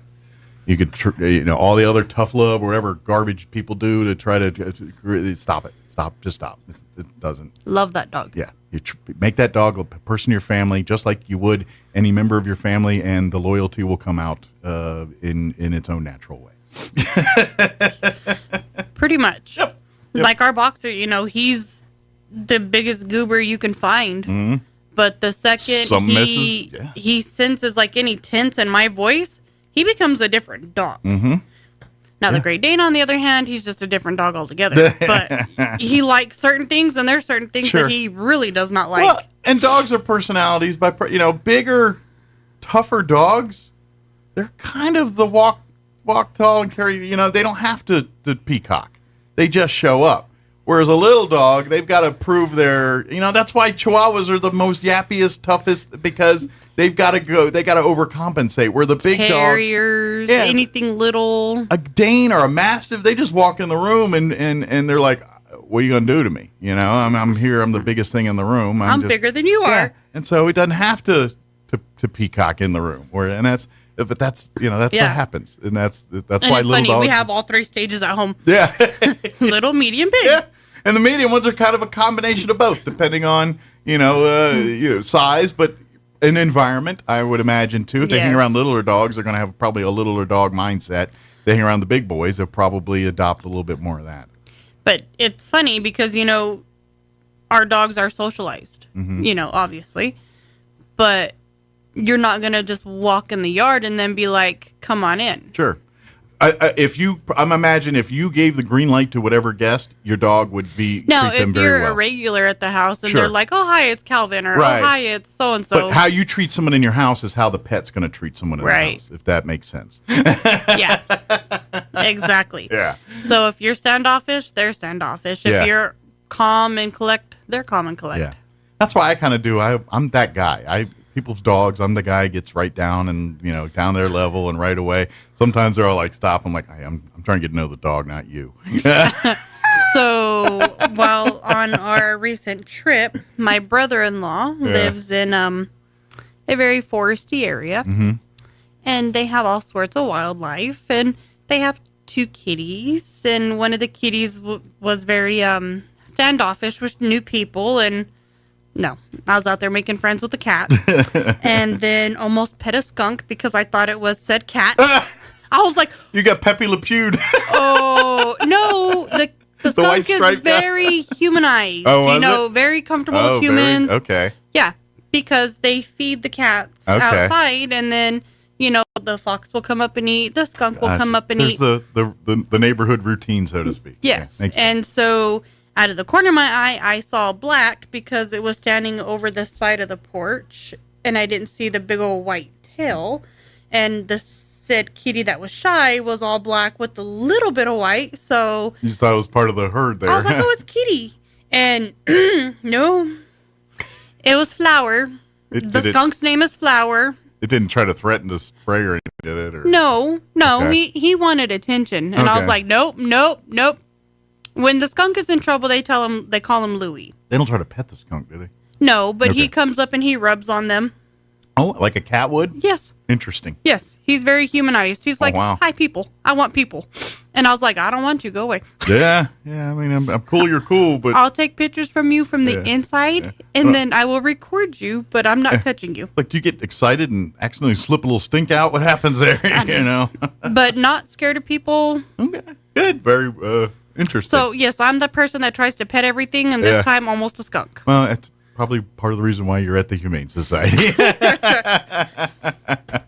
But so right now, plenty of cats. Plenty of dogs. Lots of young cats right now, not too Yes. many adults. And the dogs, more on the big side. The little ones are coming, pretty much going as quick. So check back online pretty regular if you're looking for a smaller dog. And we're open. You can come in. You can browse. Absolutely. Tuesday through Saturday, 10 to 12, 1 to 4:30. I do want to remind people that when they are coming to the shelter that they need to wear tennis shoes or closed shoes. No open No toed. Crocs, no sandals. It is that warmer time of year. People show up in flip-flops from time to time, I'm guessing. So Quite often, regularly. Yeah. But you have to go through a bleach mat to go into the kennel.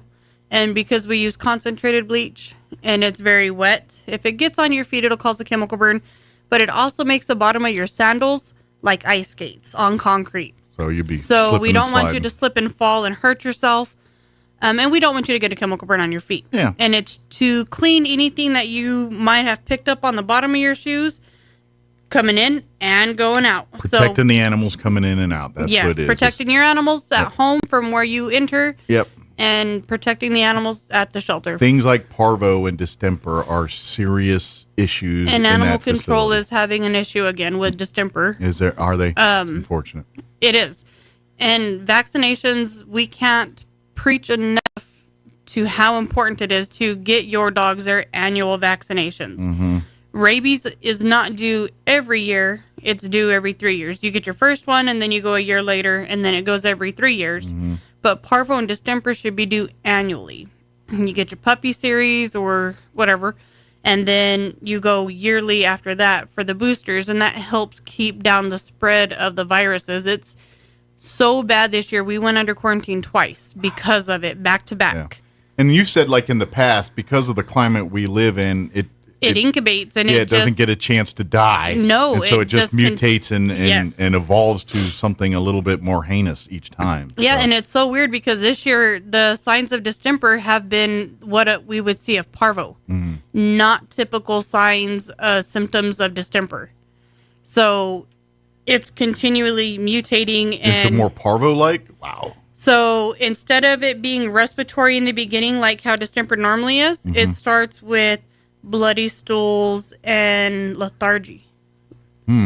So So the symptoms are mutating, or The symptoms are mutating. Interesting. And Either then, way, you treat as like a upper GI issue, Mm-hmm. and then they get better, and then when the medicine's done, they crash. And so what you think you're treating is a digestive issue, and it's not. Interesting. And that's how the few cases that animal control has seen, Sammy at Fora has seen, and what we've seen have all started out with bloody stools and not feeling well. Oh man. So please, this is why they don't want you wearing flip-flops walking in there and go. No. They've got to bleach because for the protection of your own pets at home, the pets in the facility, and your own family.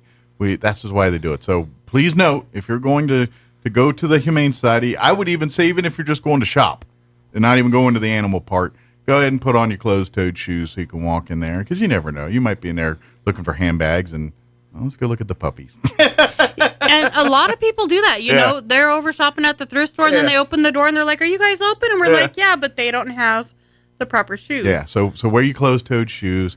That way you don't have to worry about harming yourself or your family, and at the same time, we're not harming those animals that you're about to go, love on.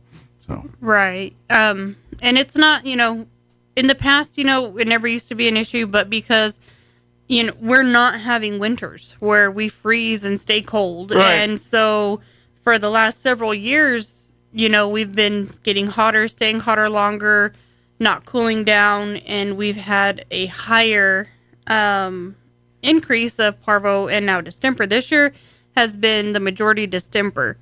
And the only way we can help combat and help keep safety for ours and yours is to have the bleach mat. yeah, so that's what's for. It's not to inconvenience you or anything else. No. It's to protect those pets and your family. So please be mindful of that, and just make note if you're going to go. We'd love to have you come, but if you do roll in your open-toed shoes, they will not admit you into the shelter. No, we'll ask you, or we'll tell you, go next door, look at the thrift store, see if they got tennis shoes that fit you. There you go. Buy some 50 cent. We'll put them on and get you there. And then it helped twice. So there you go. Come barefoot, buy shoes, and then come in.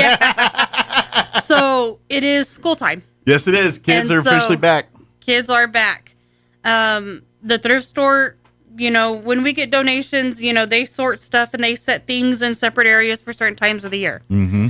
So they now have school uniforms out. Excellent. Brand new kids' school clothes. So for the few kids that don't have to wear uniforms, very nice clothes. They've got a lot of new purses, formal dresses. I know homecoming is going to be like the first school dance that comes up. Okay. Yeah, that'll be probably in a month here or so. Yeah. Right. Shorts for men, women, kids. School shoes for kids. There's some new in a box. Excellent. A lot of the shoes are And way cheaper than when you bought them brand new. And Right. that they probably, depending on how old they are, probably outgrow in 6 months. or sooner. Yeah, or sooner. Yeah. Men's boots. Very nice, brand new, some in the box. Excellent. Even though we know we're still hot for a very long time, they do have a lot of very nice jackets and hoodies. You'll be needing them soon. You will be. In a week, it's going to be 100 degrees, and then one day it's just going to be like 30. It's just we going to have happen. no middle. Yeah, it's just going to be like 30 one day. We are like the extreme on both ends. It's Yeah. extremely hot or extremely Yeah, cold. it'll be 100, and then like next day it's like, oh yeah, the high day is 38. That's what's going to happen. It'll be sometime in November. Yeah. They have a lot of women's tennis shoes, very nice. That electric wheelchair is still there. Okay. So it's still $800, but we did purchase 2 new batteries to make sure that it would work for somebody. And compared to getting one of those new $800 is, because I'm sure they're probably $6-7 grand brand new or something like that. Yes. Lamps, they have a lot of lamps. Kids going off to college. Yeah. You need a little bit of house decor. They've got a lot of wall decor, a lot of throw pillows, kitchen stuff. For the people who like to wear costume jewelry, they have an entire display case full of costume jewelry. Awesome. Yeah, I was like, God, that thing's just growing and growing and growing. So come check out the selection. Come look, because costume jewelry, yes, it's costume jewelry, but a lot of people like to wear it, believe it or People not. collect it, right? Like you're like, I don't know where I'm going to wear this, but I am at some point. So let me Right. have it, put it in the drawer there till that day comes. And then they if you get them at the thrift store, it's cheap enough where that's not a big impact. You know, you got a whole jewelry box and probably paid $10. Yeah, $10, $15, $20 for it. So yeah. And then video games. They've had a lot of PlayStation and Xbox video games donated. Excellent. Are they like the newer ones, or one like the one? I don't know. What are they up to? 5 now? I have no clue. Yeah. But I know a lot of people like to play of old ones. Like they're like but I want to go back to my 2 or whatever. And so if you're looking for those, and those get expensive too. They do. Find them at the thrift store for probably $1 a piece or something cheap. They get actual like Xboxes and PlayStations donated too. I didn't see any when I was there yesterday looking. But I know they have quite a bit of a video game selection now. So if you're looking for that, DVDs, people who don't want to pay for streaming and all that fun stuff, they've got a ton of DVDs. Yeah, absolutely. Yeah, absolutely. So, and that's kind of a thing now. Like they're resurging a little bit where now, because everyone's gone digital, and then they're like, wait a minute, I don't own the movie anymore. Like you own it as long as that streaming service is around, and it goes away, and you're like, well, shoot, I just, lost my whole. And of course, back in our day, you had your VHS tapes or your DVDs there. And now I think the younger generation is starting to appreciate that. And there is a sect of that population that are buying DVDs and having like the collection of them on their shelves. Well, I heard that they were bringing back the VHS, that they were going to bring back a VHS. I was like, what? Now that to me doesn't make sense because that is such temporary technology. Like a VHS tape does not last. Like you try to watch a VHS tape from 20 years ago, good luck trying to watch it. It's probably all lined out and everything else. Yep. So I don't know how they're going to do that without it, because tape wears out. It just doesn't last. And in theory, if you take care of the DVD, it'll last forever. I mean, it doesn't wear out like a tape would. So I don't know. Yeah. Although, I guess if it sat and never was played, then the tape would work fine, right? Well, like unless in theory, it was in like heat, Yeah, I guess it was stored in a perfect thing and still in the shrink wrap, and you tried to watch it, I bet it'd watch okay. It might. Yeah, I don't know. Experiment with that. I got to find a VCR first. I don't own it anymore. I haven't seen a VCR in I don't know how long. I barely have a DVD player, to be honest. I think I got one. No. Do I have 2? I think I still have 2. I have a DVD player. Yeah, I know I got one in the bedroom. I'm trying to think if I still have one in the living room. I don't. It's in storage. Yeah. Because everything is streaming. Exactly. To be honest, I can't remember the last time I put a DVD in my DVD player, but I have one. Yeah. Now it's all streaming. It's all literally on demand, and then I got other things now too that's even made it even harder for me to go get a DVD. So, but anyway, if you're bringing that back, come by the thrift store. They got a great selection of DVDs. Or if you still have a DVD player and you watch DVDs avidly, come check out the selection. You probably get like 20 movies for $20 or something. They're probably like $1 a movie or something. Probably. And and I'm sorry, there's certain movies that you don't see on TV all the time. You're like, oh, I haven't seen that movie in years. I'm going to put it on the DVD, and I have it there. So I love that. So yeah, I think it's a fun little nostalgic trip to have DVDs. Even though I don't practice it, I appreciate and love and would do the concept. Probably if I was a single man that did not live. You know what I mean? Like I didn't have a wife that like tells me I should and shouldn't do things. I probably would have a stack of DVDs on a shelf somewhere. I was left to my own devices. He's like, you see that whole wall? Right. That's my DVD collection. That's right. How do you say bachelor without saying bachelor? Right. He's got his baseball cards on his wall. Yeah. They get those occasionally too. Yeah, I bet. They actually had Pokemon cards not so long ago. Some of those are worth money. I don't know which ones, but I know there's some that and then there's like a Pokemon book or something. I don't know. Yeah, there's collectors. That's out of my era of knowledge, but for those people that are into that world, pop in from time to time. You never know what gems you might find sitting on the shelves in there. So anytime they have like baseball cards or Pokemon cards, they're always going to be in the display case where the jewelry's at. Okay. Just ask them, and they'll tell you, yes, we got them, no, we don't. Okay, cool. And just check back weekly. I always say it, Wednesday is the new stuff day. Yes. So, because, of course, the thrift store is closed Monday and Tuesday for restocking, cleaning, what they got to do. And then Wednesday's the day, and that's when you see the new products that are on the shelf and all that. And it's generally, we have our 10 o'clock club that they hang out, and when the thrift store opens 10 a.m. Wednesday, they're right there as soon as the door opens to go through the new stuff there. So that's when they do it. But check back throughout the week, keep coming in, and ask. So you can call and ask if you're looking for something specific. Let her know, and she'll probably keep on the lookout. Say, look, I'm looking for this collector item or this thing. If it comes across your shelf, would you please call me? They'll do that kind of stuff. Yes, and then the book room is always restocked, very nicely organized, alphabetized, categorized. Any eyes you could put in it, it's libraryized. Yeah, if your kids, like you said, kids are back to school, and you're like, oh, we got to get them into reading at home now and stuff. Don't buy brand new books. Go to the thrift store. You can get a whole library for them under probably $20. And, and they have an entire section that is, kids.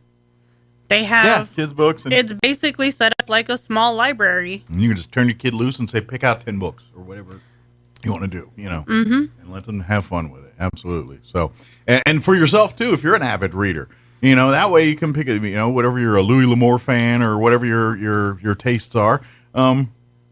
Keep checking back, and I'm sure she has a stack of people that said, "Oh, you're a Stephen King person. Every time a new Stephen King comes in, I'll let you know," or whatever it is. That happens all the time. Or like, hey, I'm looking for this book specifically. If this book comes in, will you call me? Yeah. All you have to do is ask. Absolutely. So, and that's the beauty of being kind of a thrift store regular and all that. And check back because they have the board there that has specials, and sometimes there's specials for seniors. I think yesterday they did a bag day where you got a bag. Fill a bag for $5 Yeah.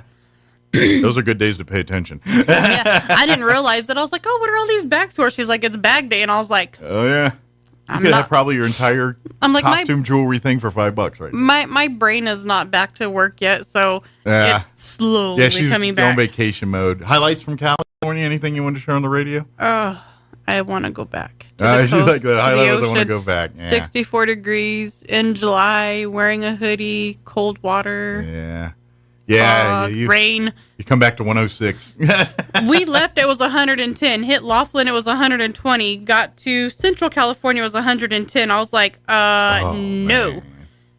Take me over that hill into the ocean where it's cold. You hit the threshold and it was all good, so. But did you drive by any part of California, seen any of the wildfire stuff? Yeah, we were by all of them. Oh, were you? Pretty much. Pretty crazy? A lot of smoke in the air. On our way out, we had a fire on the right, a fire on the left, and they were coming down. And those two fires merged later on the day or so after. I imagine it made it a little tricky getting back and all that, too. Probably had to detour a little bit. Not so much detour, just definitely getting in and getting out because the smoke was getting thick. Windows were shrinking. All up. Yeah, I imagine. Oh, man. That's crazy. But at least you had a good time. We did. You see some cool things and lots of fun stuff. Well, good. Well, good deal. I want to learn how to kite surf. That I didn't even know that was a thing till the Olympics. I didn't know that was a thing until we were driving down the Highway 1 and I had to pee and I was like, find a bathroom. And then I was like, oh, what's that? Yeah. And then they were talking about the Olympics and now it's all over the place. Yeah. I literally never heard of that thing 3 weeks ago. Now it's all over the place. No. And I'm like, what are all those things? I was like, are people actually out here flying kites? And then I look and I'm like, oh, they're connected to it. Yeah. And so the whole, you have to use the bathroom thought when your brain gets sidetracked. I was like, whoa. Squirrel moment. John goes, do you need a pee still? And I was like, yeah, just a minute. I'm watching. And then I was like, oh. I was like, I'll be right back. And then I ran and I was like, what are they doing? That reminds me of, you ever seen the National Lampoon's European Vacation? Yes. That scene where Rusty and Clark are standing, they're on the Eiffel Tower, and they're having kind of a father-son moment, and Clark Griswold's sitting there, and he's looking out over at Paris over the Eiffel Tower, and he's like, oh, what an inspiring view. He's like, I want to write, I want to paint, I want to sculpt something with my hands, I want to do, Hey, Russ, where's the bathroom? It's all emotional. It's like, I got to go take a crap. Yeah. So, I was like the entire way there, I was all jittery. I was like, oh my God, I got to pee, find a bathroom. There's no gas stations because it's just coast. Yeah. And then beaches, and then coast, and then beaches. And he's like, oh, look, there's a sign. And it was on a beach. And I was like, I don't care, I got to pee. That's right. And so he pulled in and parked, and I was like, whoa.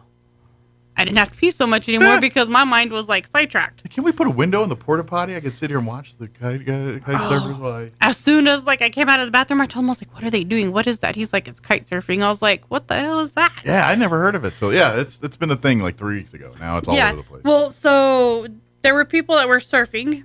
Then there was people that were foiling, and John's going to send me a message in a minute because I'm not saying it correctly, where they have, it's kind of like a hang glider thing. Okay.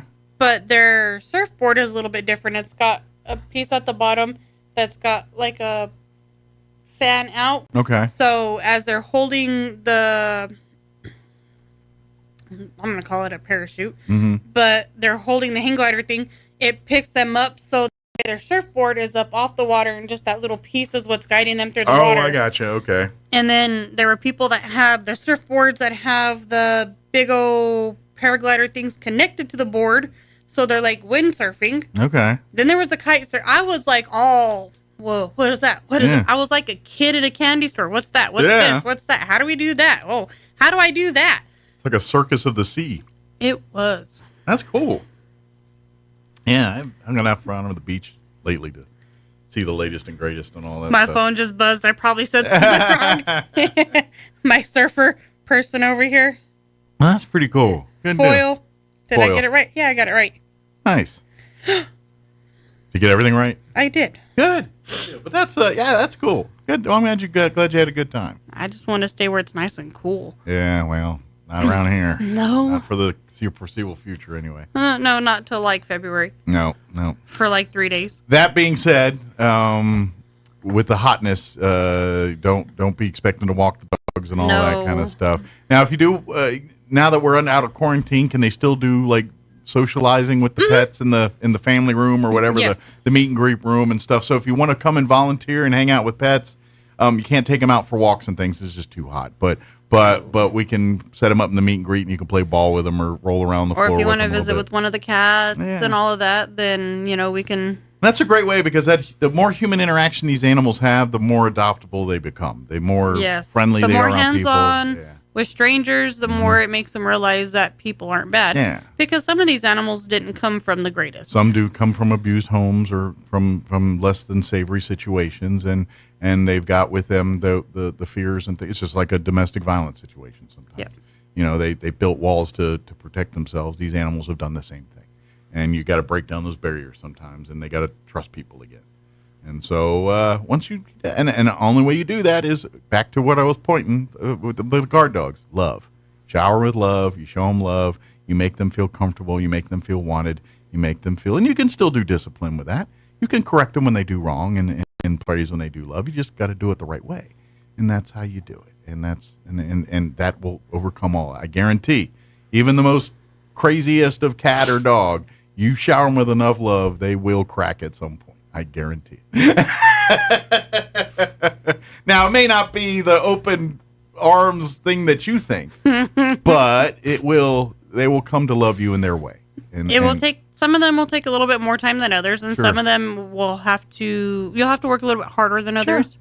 And But cats and dogs are like people. Some love, some don't love. But still doesn't mean they aren't loved. You know what I mean? Like, they're not touchy-feely. Some aren't. Some just like people. Some aren't. It's just because mostly by and large they love rub. Some, they only to a point. And some have a bubble, and some don't. Yeah, but that doesn't mean they don't love you any less. It's just their preferences, Yeah. Just like yours. You have your preferences. So, same thing. But anyway. Exactly. Anything else we want to mention here before we have to go? We have the comedy show. We got it set. Oh, yes. It's all locked in. September 20th. Yes, and that's where's that going to be at again? The Liberty. The Liberty, that's right. I thought it was, but I was like, let me make sure before I just say it. Doors will open at 6. There's going to be door prizes. There's Okay. going to be a silent auction. Show starts at 8. And the proceeds from the night will benefit the Humane Society. Here, he's a comedian. Tickets are going to be $25. They're going to do Liberty's going to do them on their website through Liberty, so it'll go through Ticketmaster. So there will be the Ticketmaster fees included, or so you you'll can go have to thelibertyinc.com to get tickets. Yes. Very good. There will be limited day of tickets at the event. They're going to try to do everything online. Okay. To have that all just get it early. Get your get tickets it done now. early. That way you don't have to worry about if there's going to be seats available. Like I said, you got a month and change out from the event. It's limited 300 people. So, with that being said, early bird gets the worm. Exactly. Get your tickets, and it's a great way to help out the Humane Society. Come out for a night of laughs, and the comedian, I forget his name off the top of my head. Clay but, Foley. There you go. He's that's kind of his wheelhouse. It is the pets and dogs. And actually, I just sent this to Sean. Matter of fact, Sean will be opening for him. Yep, Sean is going to be our opener. Will be opening act for him that night too. So he is a former cruelty investigator, animal rescuer and transporter, and he is the host of Fully Informed. So basically, he goes over the United States and he does comedy to the rescue to help benefit private nonprofit shelters. Okay, cool. And so we are his choice for here in southern New Mexico, which we couldn't be more appreciative of. Absolutely. Well, maybe it'll be a tradition. He comes back every couple of years to do this with us and all that. And then we'll get Sean to be the opener every couple of years. There you go. Yeah, we were talking about that before coming on. He's like, well, and I go, just buckle up, Buttercup. Sean, it's been a while since Sean I know. took to a stage and did stand-up. That was kind of what he was into before, locking down for radio for the last, 15 years or how many years he's been doing radio. So, yeah, absolutely. So that'll be fun. He's just got to pull it out of his pocket. He's got it. But mark it on your calendars for September 20th. The 20th at the Liberty. 6 p.m. I believe you can probably get tickets right now at the Liberty. I don't know that they have them set up just yet because we just barely got the but if not, it should be in the flyers. next couple days, I'm thinking. They should be working on them Good and deal. getting them set up So and check ready. back if you don't see it today on the Liberty Inc. website because it will be up there pretty quick. But like I said, we're about a month and change out from that event. So, and I don't know, we're the land of manana. People won't even think about it till the week of. That's just what we do. But try not to. Try to get your tickets now and Do it in advance. Yeah, make everybody happy. And There's going to be, like I said, door prizes. There's going to be silent auction items. Yeah. I'm guessing you could probably use donations now if you Yes. want to donate silent auction items or sponsor opportunities here. Please reach out to the Humane Society. They'd be happy to talk to you about it. We've already made contact with several of our local businesses that have done some stuff for us. Good. And as it gets a little bit closer and we have everything defined exactly what's going to be like silent auction items, I will make a poster or something that says like bigger ticket items so that way people know exactly what's going to be at the silent auction. Excellent.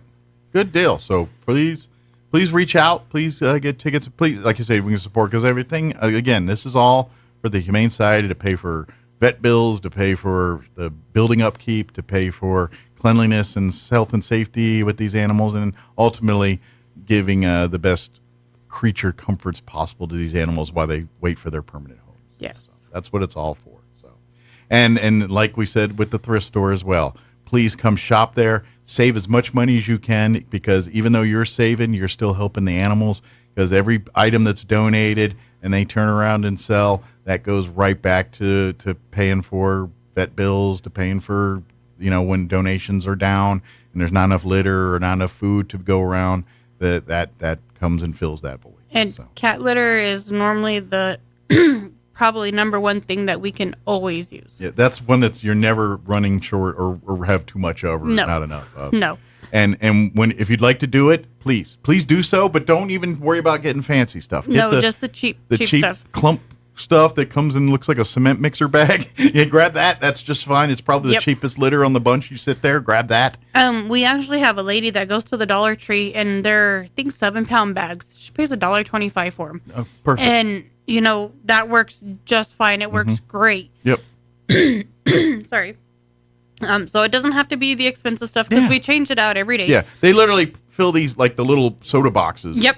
And they use those as litter boxes because for health and safety, they don't reuse the plastic. They go right to the trash, so we don't spread any communicable diseases, which are we're in a shelter. That's problem number one. And usually is. It just is. So for health and safety, they don't. So don't. I know you appreciate, but this litter will tell them what they ate for lunch in 1902. Okay, great. That's not going to help for us. Don't waste money on litter that it really it won't benefit the shelter. That's perfect for your home, and when you can tracking your 1 or 2 cats and what they're doing every day, perfect. But when you got a bunch of cats and it's just not feasible. It's not feasible, and we don't want to be greedy when we ask somebody for donations. Sure. We want to be very appreciative of what they can give. But if you're going out specifically to buy litter, please don't even waste your money on the expensive stuff. Yeah, just the cheap clay cat litter. Tractor Supply sells 50-pound bags of it. Walmart sells 25 and 50-pound bags of it. Yeah. I think Tractor Supply does too. Yeah. Petco sells the cheap cat litter too. Yeah, no clumping, none of that stuff. No, it doesn't have to be fancy. Yeah, We have baking soda that goes in as a deodorizer. Simple. And like I said, it's there a day and then it's gone. So it's not like you're And if they have an issue, it's gone a couple of times a day. Yeah, but so you're not weeding through it to pick out the remnants and keeping it going. As soon as it gets used, it gets discarded. Yep. So anyway, but that food is always good. Pet foods. Don't forget, the puppies and the kittens too. They need to eat too. And toys are great. I always tell people when it comes to the chew toys and stuff for the dogs, stay away from the rawhide bones and all that stuff. It's not healthy for them. Stick with the dental sticks type things, or the tough chew toys are good. Squeaky things are always fine. The little dogs love them. The big dogs usually destroy them in 3 seconds. But chomp. But that kind of stuff. But yeah, if you see those white bones that you buy or the pig ear rawhide, they stay away from that. Please. They're chewing hazards, and to be honest, they're not the best healthy wise for your pets anyway. Some you can make an argument for, some can't, but we don't want to. We'll just blanket. No, we don't need that stuff, because some be like, no, this is meant fine. But rather to try to play that Inspector Clouseau game, we'll just not do that. Give them the toys we know that will keep them safe and not. And plus, with certain ones of those chew toys, they need to have like a constant supervision. Yep. And I can't just have one person sitting watching a certain dog chew on this said toy or chew to make sure that they don't swallow a piece of it or any of that. Absolutely. So, good deal. RoswellHumane.org is the website. Go there. You can see every pet that's calling the Humane Society home. If you see not available next to it, that means that the pet is in quarantine because of weight or waiting on shots. It will be available. It has not been adopted. So if you see not available, still love it, looking like, oh, that's the one for me, call, keep checking back in. As soon as it comes out of quarantine, you can adopt it. But if you see not available, that's what that means. And then, and of course, don't forget thrift store and the kennel. Give the hours for both. Kennels are Tuesday through Saturday, 10 to 12 and 1 to 4:30, and the thrift store is Wednesday through Saturday, 10 to 4:30. Excellent. Awesome. Well, thank you very much, ma'am. I just saw and realized what time it was. Yeah, I know. I looked at my phone. I was like, oh, crap. We went way over. We did. I blew right through that one.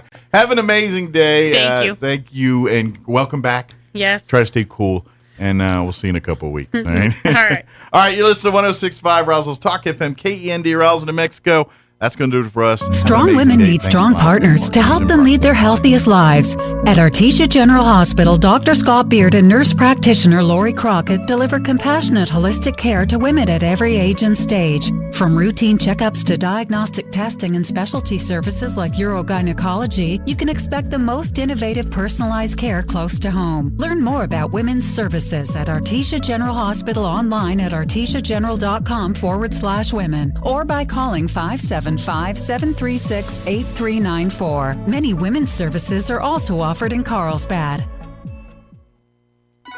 Your home for Kim Commando in Roswell. 106.5 Roswell's Talk FM, KEND, Roswell, New Mexico.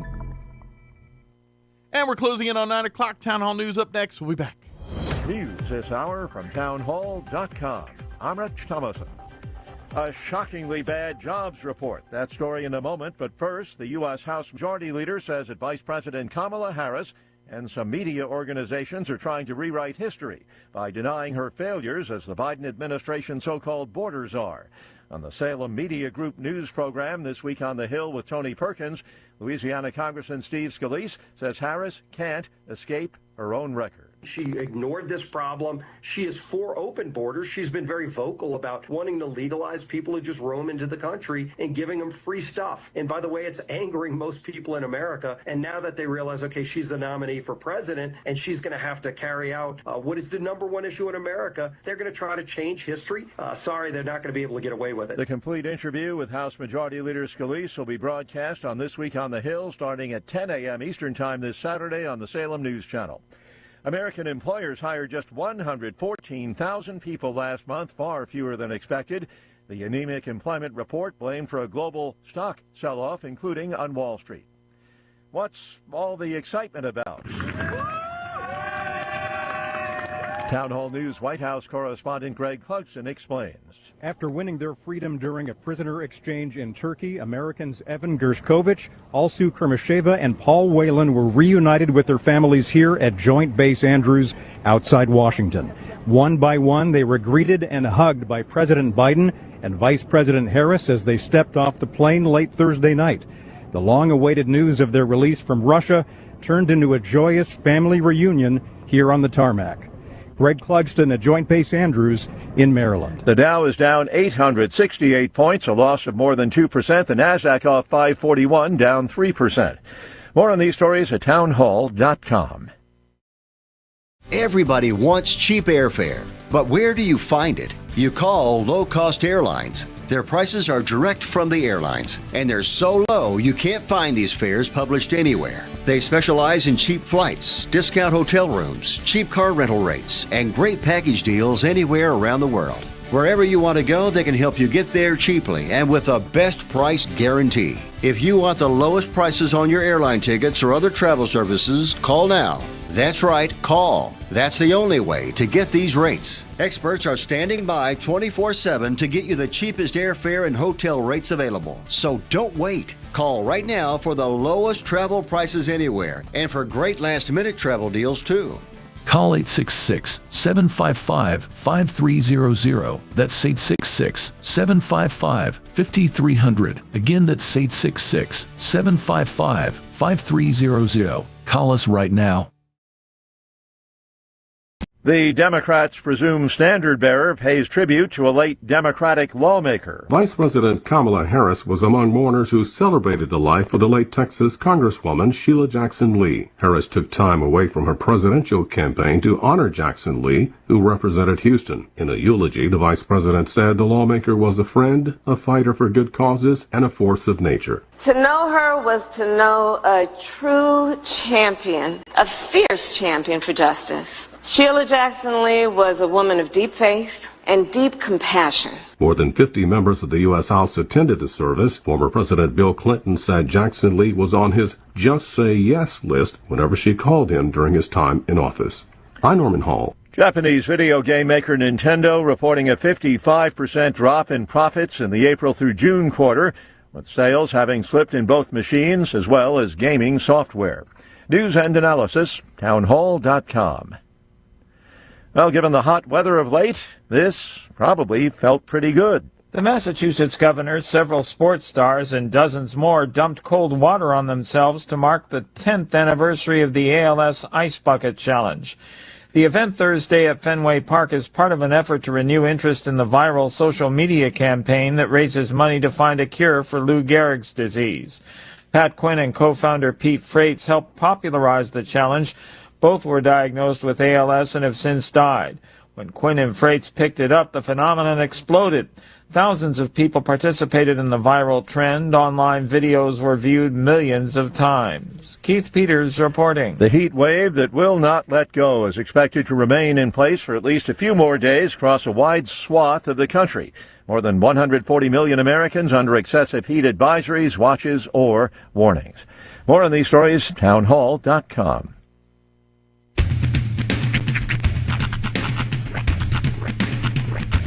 What in the wide, wide world of sports is going on here? I promise you, whatever scum did this, not one man in this force will rest for 1 minute until he's behind bars. Now let's grab a bite to eat. Yeah, come on. I feel the hot wind on my shoulder and the touch of a world that is older. I hit the switch and check the number. I leave it on and then I slumber. I hear the rhythm ringing through it. Flamenco guitar and cumbia music. I hear the talking of the DJ. The devil listen, what does he say? I'm on a Mexican radio. I'm on a Mexican radio. Broadcasting live from high atop the J.P. White Building in downtown Roswell, New Mexico. It's Mornings with Mike Winters on 106.5 Roswell's Talk FM. Is that what I sound like when I talk? Now, here's your host, Mike Winters. And good morning. It is 6 minutes after 9 o'clock. Welcome to hour number 3 of Mornings with Mike Winters, right here on 106.5 Roswell's Talk FM. Happy Friday, everybody. Yes. Finally made it to the weekend. Or almost. Indubitably. Yeah. Good job. Yeah. Congratulations. 2 whole days of school will be done by the time the weekend is here. Yep. And start fresh on Monday. Yep. So. Back to the old grind, back to normalcy. Football season about to get underway. Yeah. I believe the 20th round there is when the high school football season kind of gets underway. Yeah, a couple weeks. Pros have already... Preseason football began last night, I believe. Yeah, last night with the Hall of Fame game, and I think most of the other teams will start next weekend as far as their first game, preseason game, of first of 3 before regular season. So, yeah, matter of fact, I was looking, and my team, the Commanders, their game is like noon next Saturday. Oh, wow.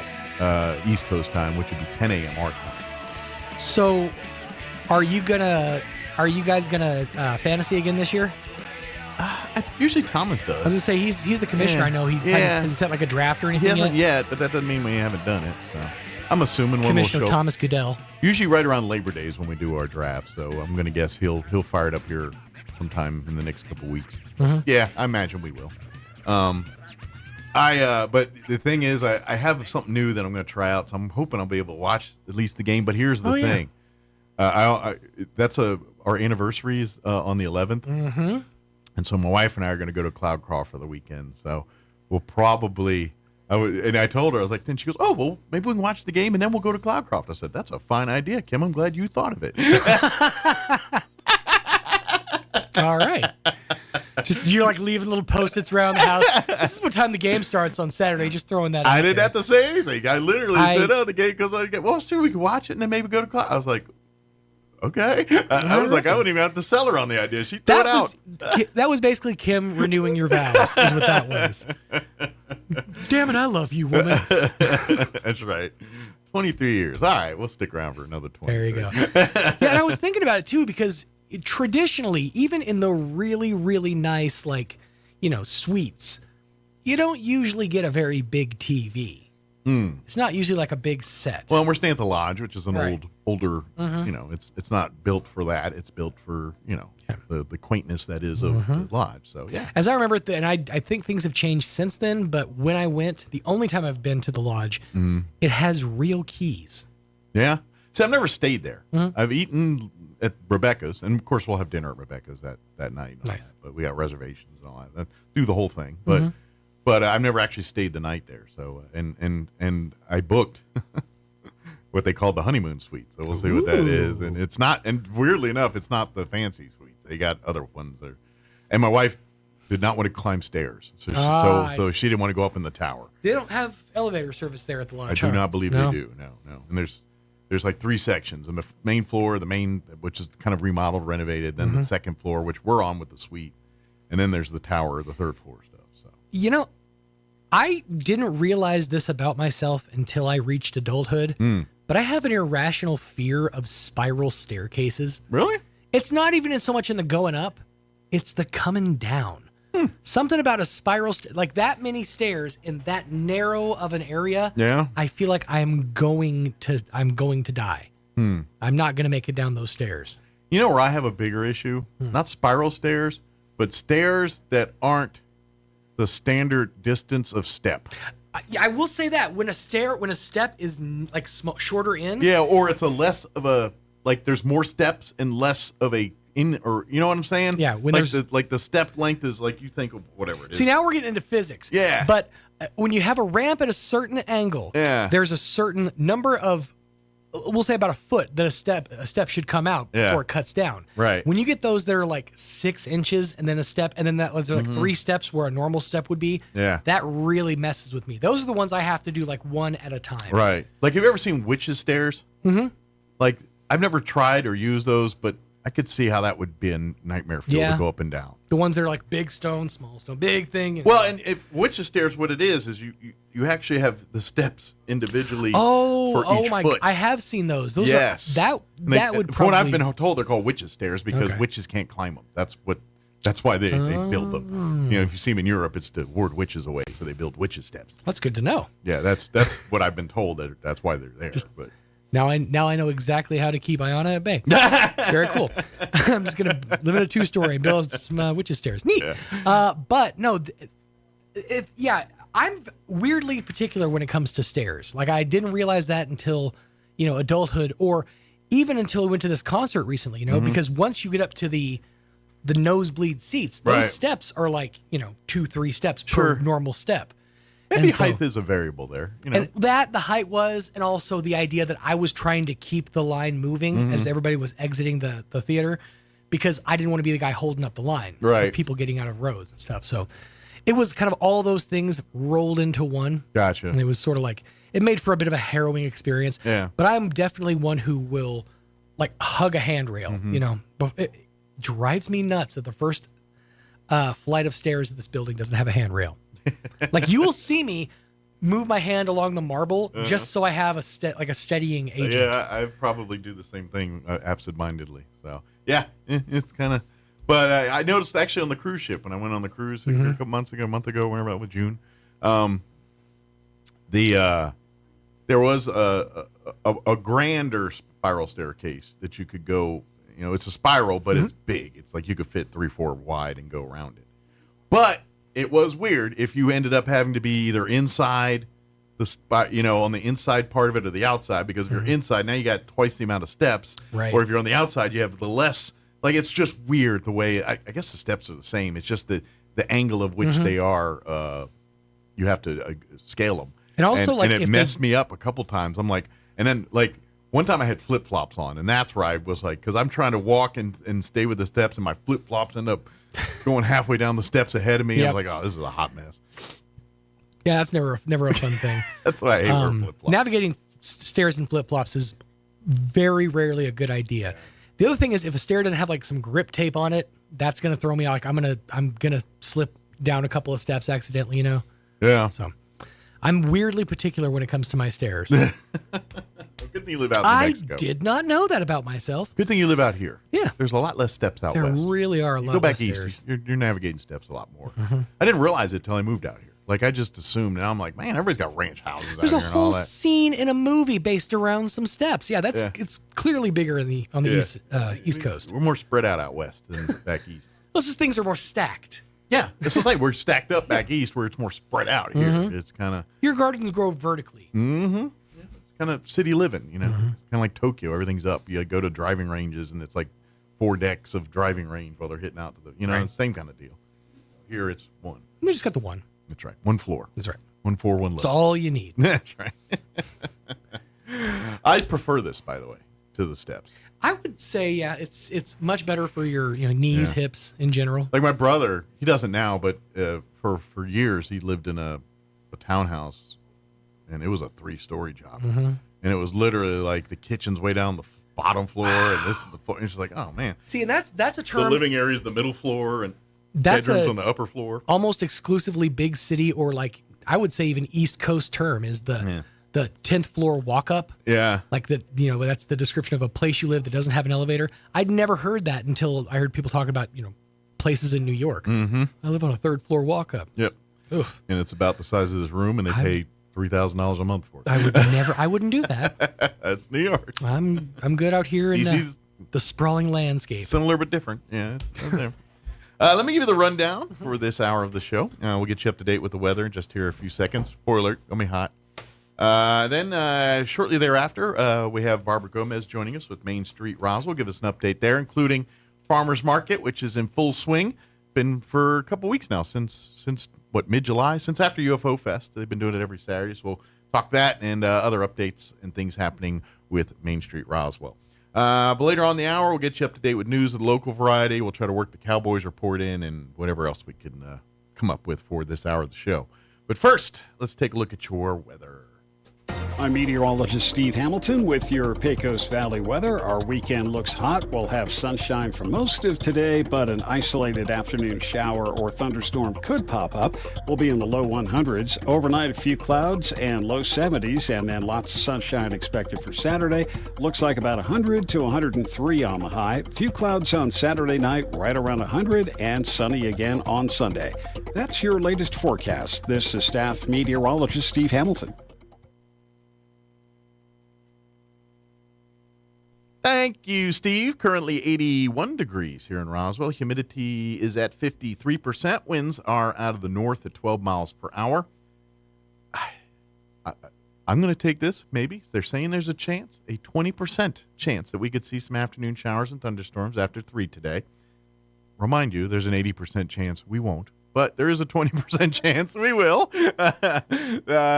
Sunny, hot today, a high of 102. Winds out of the northeast, 5 to 10 miles per hour. Tonight, partly cloudy, overnight low of 73. Southeast winds at 5 to 10 miles per hour. Saturday, sunny, 101 for a high. Northwest winds at 5 to 10 miles per hour. Sunny and 101 on Sunday as well, with a high southeast winds at 5 to 10 miles per hour. Next week, we're not getting much respite, folks. It's going to be 1-0 all week. Monday, 103. Tuesday 101, Wednesday 102, and 103 on Thursday. So more hot for the least probably another week or so. All right, it is 9:17. We're going to take a quick 2-minute break, and then Barbara Gomez will join us with Main Street Roswell. So we'll talk that on the other side. Don't go away. You're listening to Mornings with Mike Winters. Attention Roswell and surrounding areas. Is your old car, truck, or SUV on life support? Clear.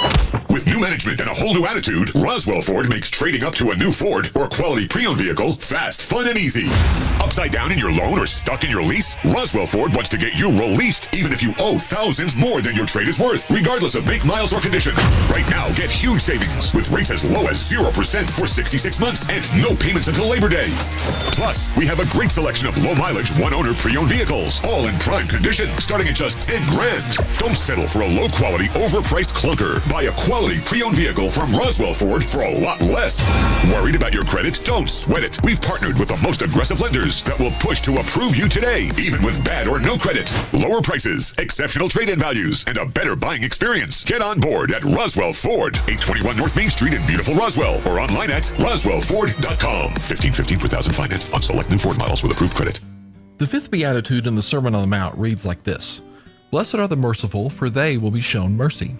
In Matthew 8, Jesus cleanses a leper, heals a paralytic, raises a dying woman, and frees 2 men of demons. Jesus not only talks about mercy, but he lives it, and he calls us to live it too. You see, showing mercy to others isn't necessarily about giving them what they deserve, but rather what they don't deserve. Mercy is also about helping those who can't help themselves. What does mercy look like in your life, in your office or classroom, at home behind closed doors, as you go about living your day? When God reveals himself to Moses in Exodus 34, he describes himself as a merciful and gracious God, slow to anger, abounding in steadfast love and faithfulness. Isn't it good to know that we have a God who is merciful and gracious? His call is for us to look like him. Join us at the Country Club Road Church of Christ for worship at 10 a.m. on Sunday, located on the corner of Country Club and Washington in Roswell.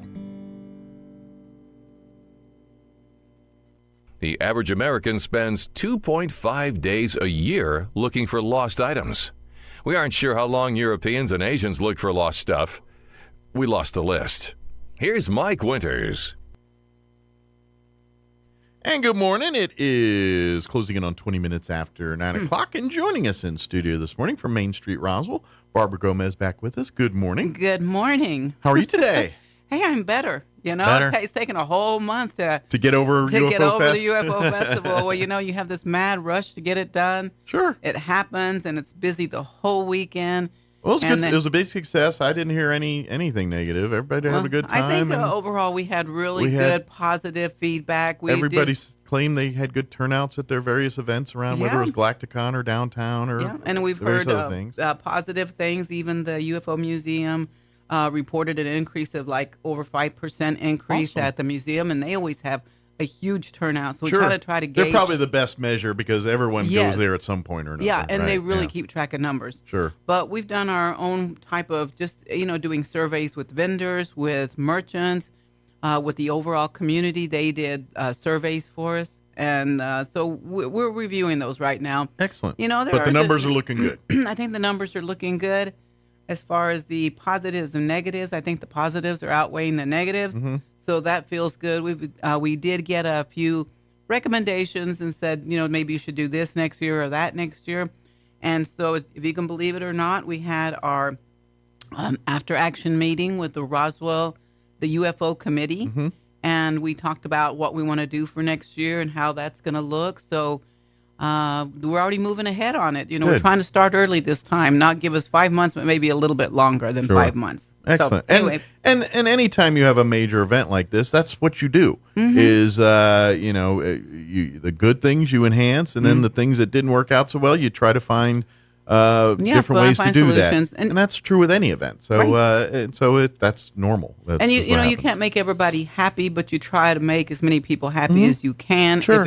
If it's feasible to make changes, that's and what that's you do the whole with thing. We always try to get better and better each year, and so this will be things to work on for next year's UFO. Yeah, and a big thank you to the community of Roswell, Mike. There isn't a time whenever we haven't reached out to somebody. Everyone from NIMI, to Ken Burton, to people here in the community. They help us out with whatever we need. Sure. We had great sponsors this year, and we even had people donate in kind for our volunteers, because we get a lot of volunteers that help us out during this time. Mm-hmm. So, you have the Apisa Center, and, they go by kind of a different name that I don't usually use, but they're called Kappa Torotos Apisa Center. I hope I'm saying that. I just always correct. say a pizza center. Yeah, I always call it a pizza center. But they sent us over so much pizza to thank us, and it was all so good. They got great food, pizzas, or what do you go to, their pasta or anything else? Yeah, they do good? pasta and other type things over there. But there isn't a time I haven't walked in there and said, is it possible for you guys to help us with something that they haven't done it? But right now they're featuring their Chicago deep dish pizza. Yeah, that's their Chicago style pizza. Yeah, that's their deep stuff. signature. So if you like that, make sure you can go by and see them right here on Main Street, right across the street from the SunWest Bank building. Yeah. Then we have Martine's Capital Cafe that's down the street right here on 4th Street. Mm-hmm. That's kind of a staple here in Roswell. I would call it almost a legacy business for Main Street. I agree with you. As long as I've been in Roswell, which has been 20, 24, 21, 25 years now, Martine's has always been just the place people, and to this day, that's my favorite place for Huevos Rancheros in town. That's right. Go to Martine's. It's fantastic. Not only that, I mean, one of my oldest son worked there as a busboy way back when. Okay. And when we come to town, so it's generational here. He still wants to go to Martine's. Everybody has to stop to Martine's, whether you're coming home for college, coming home to visit, a going taste of home town, kind of thing. Kind of a taste of home. That's correct. So we do thank our Main Street businesses, but specifically Martine's Capital Cafe sent us over a huge tray of tacos for the volunteers. Awesome. So thank you, Martine's Capital Cafe. So volunteers are eating well, thanks to Pizza Center and Martine's. A lot of people, for sure. Yeah. But anyway, let's just get on to what's going on downtown. As you guys know, we got done with the UFO Festival, and it was a great event. It's nice and warm right now. We were kind of hoping it'd cool down, but Mike's telling us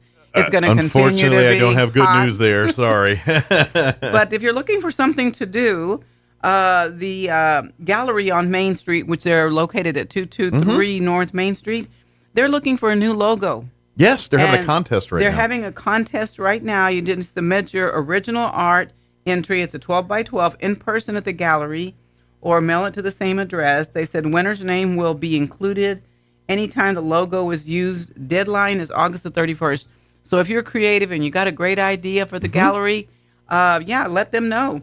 And that's a community art space there. They go see their artists, their resident artists. If you're into art or wanting to purchase art or just want to do art, you need to visit that place and talk to the folks in there. You definitely do. Yep. And so they got a lot of things going on there. But just to kind of highlight some of the businesses down Main Street, of course, always have Sweet Baby J's right there on the corner of 4th and Main. They have delicious desserts and cakes. Sweet treats. Yeah. Lots of sweet treats. And so anyway, just most recently, let me make sure I'm saying this correctly, you guys. The Roswell Chaves County Economic Development Corporation held the annual gala for 2024. And so they honored a lot of people, a number of people, but I do want to talk about a few people that happen to be on the Main Street. Some of our Main Street honorees or award winners. Yeah. Yes, award winners. So the best of Chaves County dessert did go to Sweet Baby Jay's. Well, so if see, you're not looking, only do we're we not like, lying. We're not. See, proof we're not lying to you. Other people agree. So. Yeah, so it was by popular vote. Yeah. So if you haven't gone by there to get something from them, it is a delicious place. Also, another place, which is kind of a local hangout as well, is Pepper's Bar and Grill. Pepper's is a staple in Roswell. That's We right. talk about Legacy and Martine's. Pepper's is very much that same thing, and you know, Pepper's Friday nights on the patio is kind of a tradition. And I think they're doing it on Wednesdays as well, possibly. So and of course their food is always a hit, no matter. And they support so many local communities, charities, they businesses. absolutely do. You know, I know pretty much every historical society event we've got Pepper's as Yeah. our as our caterer. Yeah, as our caterer, as our food provider. You know, now that they've kind of changed the rules of the convention center, you're seeing Pepper's more and more catering events back there again. They're just kind of the unofficial caterer beater of Roswell sometimes. Yeah. So congratulations to Adam, to Robert. You know, congratulations to those guys. They're great. We really appreciate them. Absolutely. And also a business that's somewhat new to the Main Street District is Pecos Valley Productions. Yes. They're very community active, very community oriented, and they have supported Main Street's events since they came onto the main, to the main district. Yeah. So they also received an award Absolutely. as, I guess, a new business in town. Well, so and they've gone big. congratulations. They're very community minded, and obviously, you know, with the nature of their business, there's certain things they're allowed to do and not allowed to do. So they really focus on that community efforts and giving back to the community and working into the community. And so they are a great partner. They're in our a great community. partner in our Yes, town, absolutely. and we do appreciate them. Absolutely. And I know there was a lot of others. I just wanted to highlight the ones Sure, that were the ones that specifically Main Street in the kinda- district. yeah. And of course, I heard you talking about the farmers market. We're back to the farmers market. Full blown every Saturday morning. Full blown. 7 a.m. Gosh, you guys, if you have not been out there, I was out there this last weekend because I've been out of town. Seemed like every weekend since the UFO, but I was there. Little R&R after UFO. A little Fest. bit, yeah, a little bit of family. Now your things husband's going. R&R idea and your R&R might not be the same, but that's another debate for Yeah, another day. that's another conversation for another day. That's right. Yeah. Whenever I walk miles and it's in the hot sun and my husband takes me on vacation to the hottest place on earth. Right. Not exactly I think what you I missed want. the mark on that one a little bit. A little bit. That's all right. But But it was, that's at least okay. you got to see a cool thing. Yeah, we did some really cool things. So anyway, the farmers market started July the 13th. Yeah. And the plan is for it to go until October the 12th. Okay. People are still calling me, Mike, asking me, can I be out there? Is there still space? Is there still space? And this year, I don't know if you noticed it or not, but they've really expanded almost all the way past the middle of the courthouse lawn. Yeah. I mean, they're expanding, so many people are going out there. They're becoming very creative. You know, they're doing flavored lemonades. Of course, they always have the burritos out there. Absolutely. Not the food trucks, but actually cooking Sure. on the spot. Local merchants, they're doing their Yeah. things. And of course, the star of the show, produce. We've got all of our farmer and gardeners and watermelons and cantaloupes. And I'll tell you, as I do it every time we talk about it, if you're there for produce, be there at 7. When the doors open at 7 and everything else, and usually it's pretty quiet right at 7. It's usually about 8 o'clock when everyone starts saying, oh yeah, we got to get up and get going. Right. So I highly recommend, if you're on the hunt for great produce, be there at 7 a.m. when the thing officially opens, and you're going to have pick of the litter, and you have a great selection and a great opportunity. If you wait till 11 o'clock, your selection's going to be picked through. It is what it is. It is what it's it is. It's a popular You're right. thing, and people come out and people enjoy it. And so now that being said, don't let that stop you, because there's still great food, there's still great activities. But if you're like specifics, like, no, I need my green chili or I need my whatever, Right. you get there early. okra. I mean, they have so many different things out there, including some homemade chicharrones, in case you like that. Absolutely. Homemade jellies. There's candles out there, jewelry. Or maybe your family doesn't do those things and you always want to do them, so now you go to the farmer's market and let others do it because you don't know how or whatever. You know, it's a little bit different than going to a regular a regular event, you know, where you're going to have a lot of food trucks, a lot of different vendors that are selling things that are, you know, T-shirts that they bought somewhere. This is all more homemade. Yeah, more local. So people call me all the time, and I send them over to Peggy. Yeah, Peggy is the kind of the marshal of all of the she's the farmer's market guru. Yeah. She knows all the rules. what's allowed. She's the one who designates who goes where and Right. who gets to do, and she's the keeper of the And to make sure, that if you can use, your whatever those little bucks are that you can use. Yeah.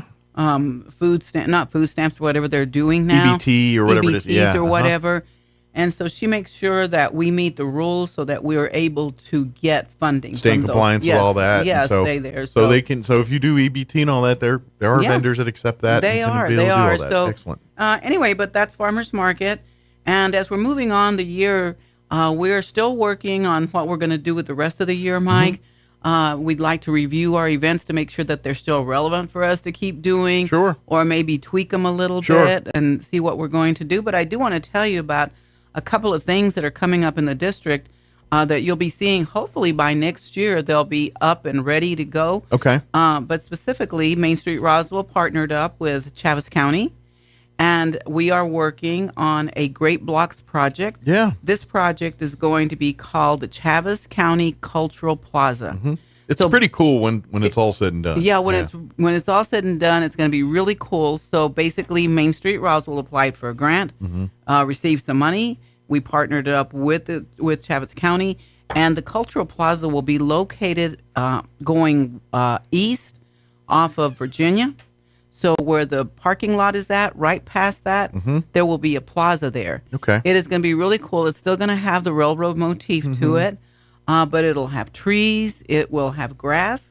It'll have tables. It'll have a stage, sound system, Yeah, it's bathroom. kind of a built-in community space. Built community space. With amenities and with abilities if you want to have concerts, if you want to have events. Maybe in an art show of some sort. And who knows, maybe this is the evolution of farmers market and things like that, where we shift it from the courthouse lawn to the cultural plaza. Maybe. And I think it's a potential. It is a potential with lots of parking. Yeah, this is what I that's like. what the thing is this logistically would allow us to provide more and do more right at farmers market and events like this. Sure, and quite frankly, let's face it, the courthouse lawn's a beautiful thing, and we love using it. We love utilizing it, but it is kind of expensive, that grass and taking care of it. And every time we have events on there, that's a big expense to maintain that. That is. And if we can shift some of that to this cultural area, maybe not all of it, but some of it, maybe that's another win-win. But it's a great thought to do, because if you're having an event, like if you do something on the courthouse lawn and you like to really count people or measure who all came in, you really, really can't, because there is no entrance and this will exit. have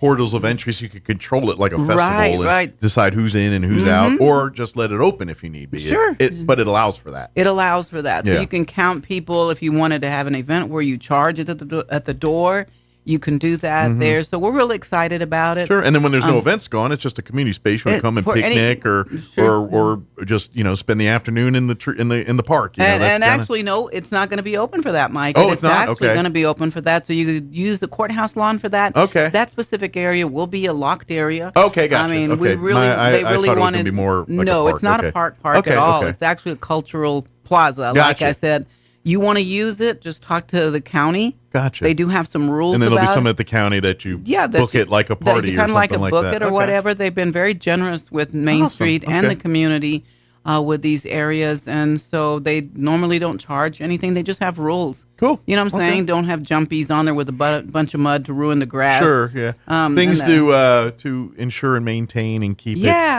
keep it. It's just like anything else. Anything is a community space. We as a community are obligated to take care of it. That's right. It's no different than when you go to the city splash pads or something. They want you to take care of them. You go to a city park. You because treat you're them. not the only one that'll use them. treat Somebody them. else Yeah, will use exactly. them. And they'll So- be no different here. So we're also working with the city of Roswell on what's called a wayfinding plan. Okay. This has been around, Mike, since 2016. So, All right. the city puts together master plans and, plans for what we want to do in the future. Mhm. And this was created in 2016.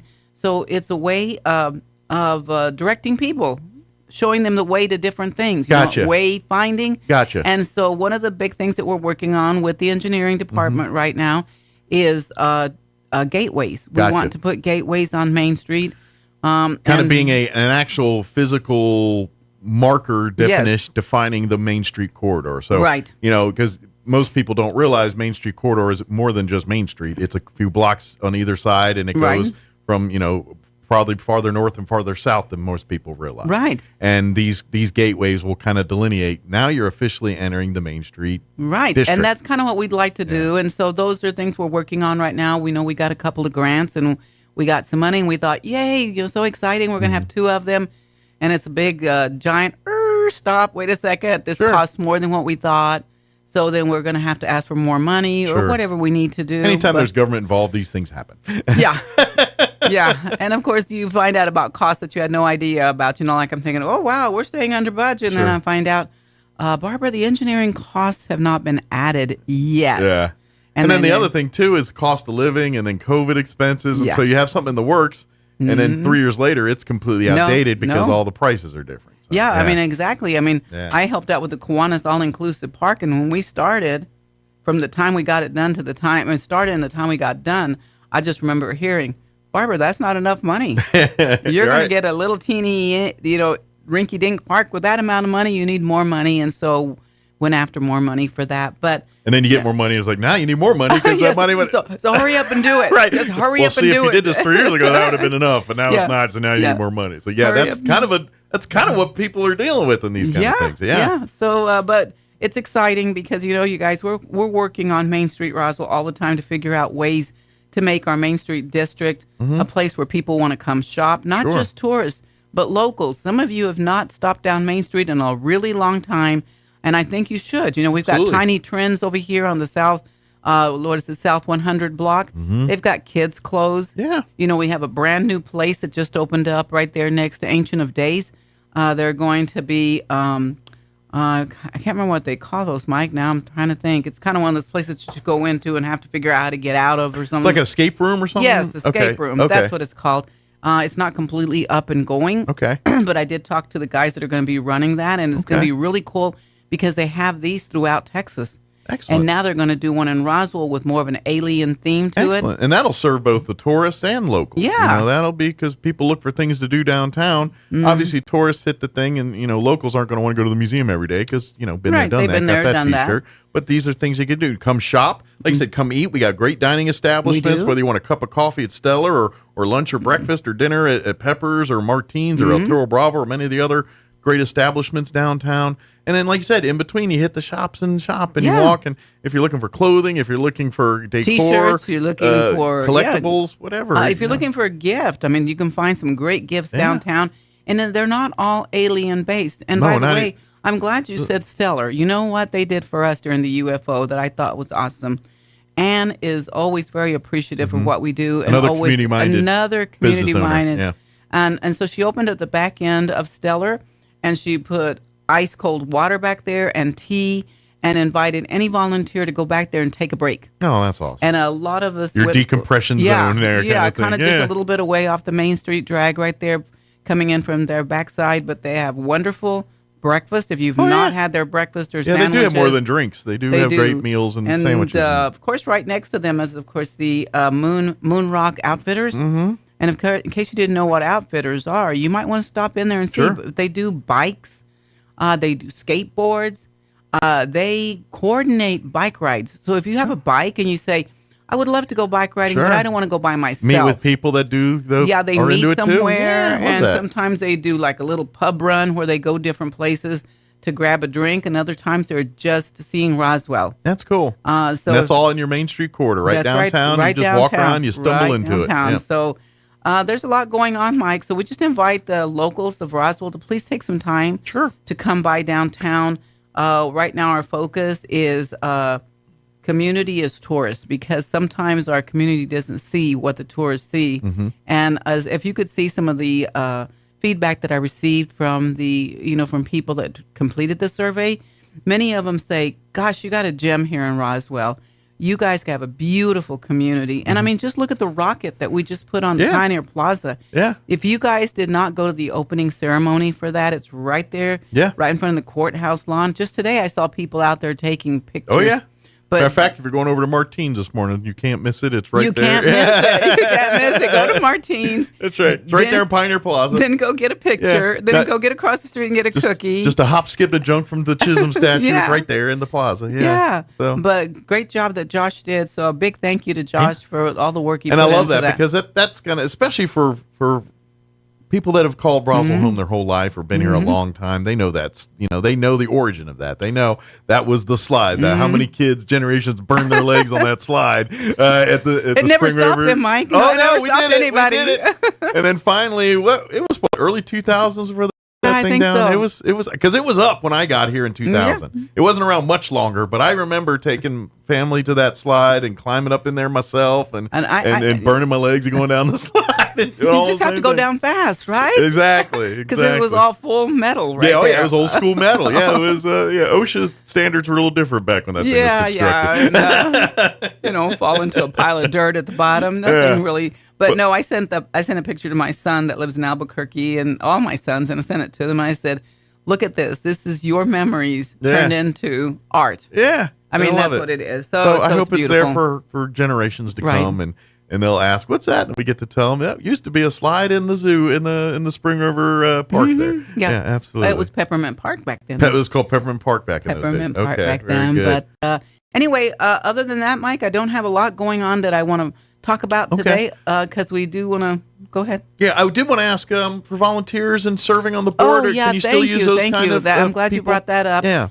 We're always in search of volunteers. Part of our initiative with Main Street Roswell is to include the community. So if you're looking for something to do, maybe you would like to help direct Main Street in which direction we should go. We are always looking for board members. Absolutely. There is, a vetting process. Yeah. Obviously, if you are a business owner in the Main Street corridor, you have a very vested interest in wanting to see your Main Street. Yeah. And not only would I recommend, but you should be active because at the end of the day, the Main Street owners and stuff, they're kind of the ones that kind of dictate they what should. They should help what to the dictate. vibe is downtown and what they want it to be. And So we do have a stakeholder meeting once a month, and they were always before they were held in person. Then after COVID, it kind of became a Zoom meeting. Virtual stuff. And it's been kind of hard to pull people out of their Zoom area. They just want to just stay in I get it because I don't either. We all do. It's like it's bad but good. Yeah. Because it's so convenient, but at the same time, it's not nearly as productive. No, not really. And plus, you get to know your neighbors, and they get to know each other, and they give each other information and keep themselves. It's updated. a neighborhood meeting. It should be happening really with face to face in a neighborhood. I think you're right. I kind of like that. The Main Street neighborhood meeting. Yeah. And they're called stakeholders. So if you're on the Main Street corridor, you have a stake in what happens. Absolutely. If you would like to be a board member, you don't have to be in the corridor. We'd like you to be in the corridor. It does, but, if not, we have people that are not. People that live outside the corridor or work outside the corridor have good ideas too. Yes, so. they do. Yeah. And then, of course, if you don't want to, you don't want to direct anything. You just want to help at an event. Sure. Every once in a while. Absolutely. You can be a volunteer. So give us a call. Sure. They're always looking for a stable of people like when UFO Fest happens or Chili Cheese or any of our downtown Main Street events happen. There's an army of volunteers that are needed to set up tents and water, whatever is needed logistically. And if you can at least, put in the pool there and say, hey, I'd love to be in that pool. And, there's perks for it. You UFO get a Festival volunteers get swag. Yeah, you get swag. Get and some fun access. stuff A lot of free food there. Free food. Thanks to our merchants here. Yeah. So there is perks to that. But that's what makes Main Street go. It's volunteers. It's people getting involved. With none of that, we're all spinning our wheels and just sitting here doing stuff. Right. So get involved. Serve on the board. Volunteer to, I know they have great volunteer groups that love planting at certain times of the year, the flower and garden clubs. We do the planting. The planters and stuff. Around Christmas time. At Christmas time, we decorate the light poles. Yeah. There's a lot that we do, so please join us. And again, a big thank you to the community at large that stepped up to help us, like Keep Chaves County Beautiful. They helped us with trash. Of course, the city also helped us a lot with all they've of got that. their accoutrement with the bags and everything, and they collect stats so to keep getting more free stuff. They give little pins to what Miss Rita calls, I think she calls them trash rangers. She thanks anyone that helps her to pick up trash because that's her passion. Roswell Volunteer, or is it RSVP? Roswell Senior Volunteer Program. Another great organization. They brought their volunteers out there and helped us sell things, helped us to set up the tents, helped us to take down tents. So, if you don't want to deal with money, you don't have to. There's a lot of other physical things. Got a lot of labor we can get. Somebody pick this up and move it over there. That's right. That kind Sweat of equity is muchly needed. So But get involved and come to the stakeholder meetings. If you're certainly if you're a stakeholder and have an interest, you need to be a part of that because let's face it. When Barbara comes and visits all the merchants and she's checking in on you and you fill her in with this information, and then she's just learning of it. It's like, why didn't you share that at a meeting so we could talk about that? So we could all and talk address about it and fix it here and deal with it. And so that's what these meetings are for. So everyone's on the same page.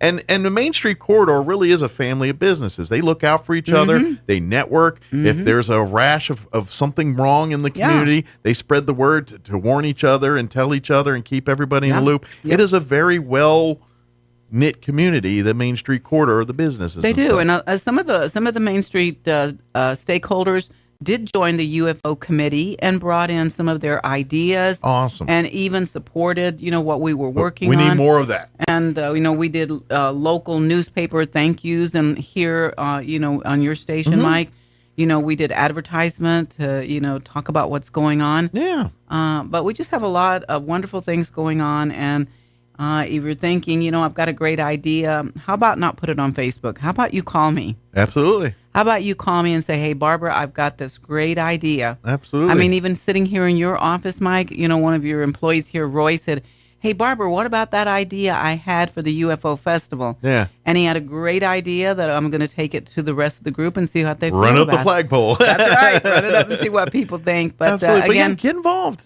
They're looking for people to do. And that's, to be honest, I think you look at some, like folks like Peggy and these other great volunteers that you have that are a part of this. You know how they all got started? They just got involved one day. They showed up and said they were interested, and here we sit. And that's all it takes is for you just to say, I want to get involved. I want to be a part of this. And there's more than enough stuff we can find for you to get involved. Right. But we have civic organizations out there, Mike, that always step up and help as well. Absolutely, yeah. But this is another little plug that I'm going to do a Kiwanis plug really quick here. You know how we always have the All Civics Luncheon? Absolutely. Well, this year we've kind of changed it. Okay. So this year it's going to be the All Civics, what did we call it? Celebration, dessert, and dance. Okay. We haven't had one of those in a few years. Since COVID, it's kind of been. So we decided we wanted to pull everybody out, not just civic organizations, because coincidentally, the Sertoma Club of Roswell was a huge sponsor of the UFO Festival. Awesome. They're a civics group, but they were a huge sponsor. So this will give you your opportunity, whether you are with many hands, whether you're a health organization, whether you do something for the community. It's more community-minded people that we want to recognize. But we don't want to make it all a bunch of blah, blah, blah talking. Sure. What we want to make it is dinner. Yeah. Some great dessert Cut a rug and eat some sweets. And some live music. So you'll be hearing more about that as we go on. Okay, excellent. But that's kind of what we're looking here. So and again, this is more of that networking and learning and getting those nonprofits and getting your message out there too. That's what these are. I mean, as much as we're dancing and having fun, it is getting your message out there and getting more people and honoring at least one person in your club that has been outstanding. And then showing some love to those people that's fortunately or unfortunately, doesn't matter. Most of these people would never seek these kinds of attentions. They just go do it, and they would go unnoticed unless we put the spotlight on them. And some of them don't like it, but you know what? You deserve it anyway. It's just you deserve it. And when Mike, you do good things, people need to know that. Yeah, and Mike, you need to make sure your veterans groups are there as well. Absolutely. I mean, we want to include everybody. Yeah, so please get make them all. sure. VFW and American Legion, Chavis County veterans, all the above. Get on out there. Get on out there, you guys. It's a good time to let people know who you are and recognize at least one person, and let us know what one project that you're working on or worked on before that didn't get recognized because of what was going on with COVID and everything else. So absolutely. Anyway, got to play a little catch up there. Yeah, a little catch up. And by the way, you can find us at mainstreetroswell.org. That's our website.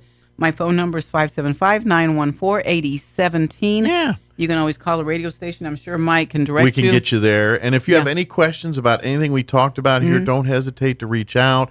If you're looking for, even if you're having questions about moving into the corridor, please reach out to Main Street Roswell. We have some open businesses. Barbara can help you put you in touch with some real estate and various openings in town, things like that. If you're looking, any of that kind of stuff, please reach out to Main Street Roswell. Even if, say, you're bands and stuff and want to say, put us on your radar for your next events and things, that would please be reach out to that too. Yeah. So when the next festival happens, she's not scouring. She's got a list of bands that are ready and willing to say, you know what, I want to be a part of this and sign us up kind of thing. So reach out.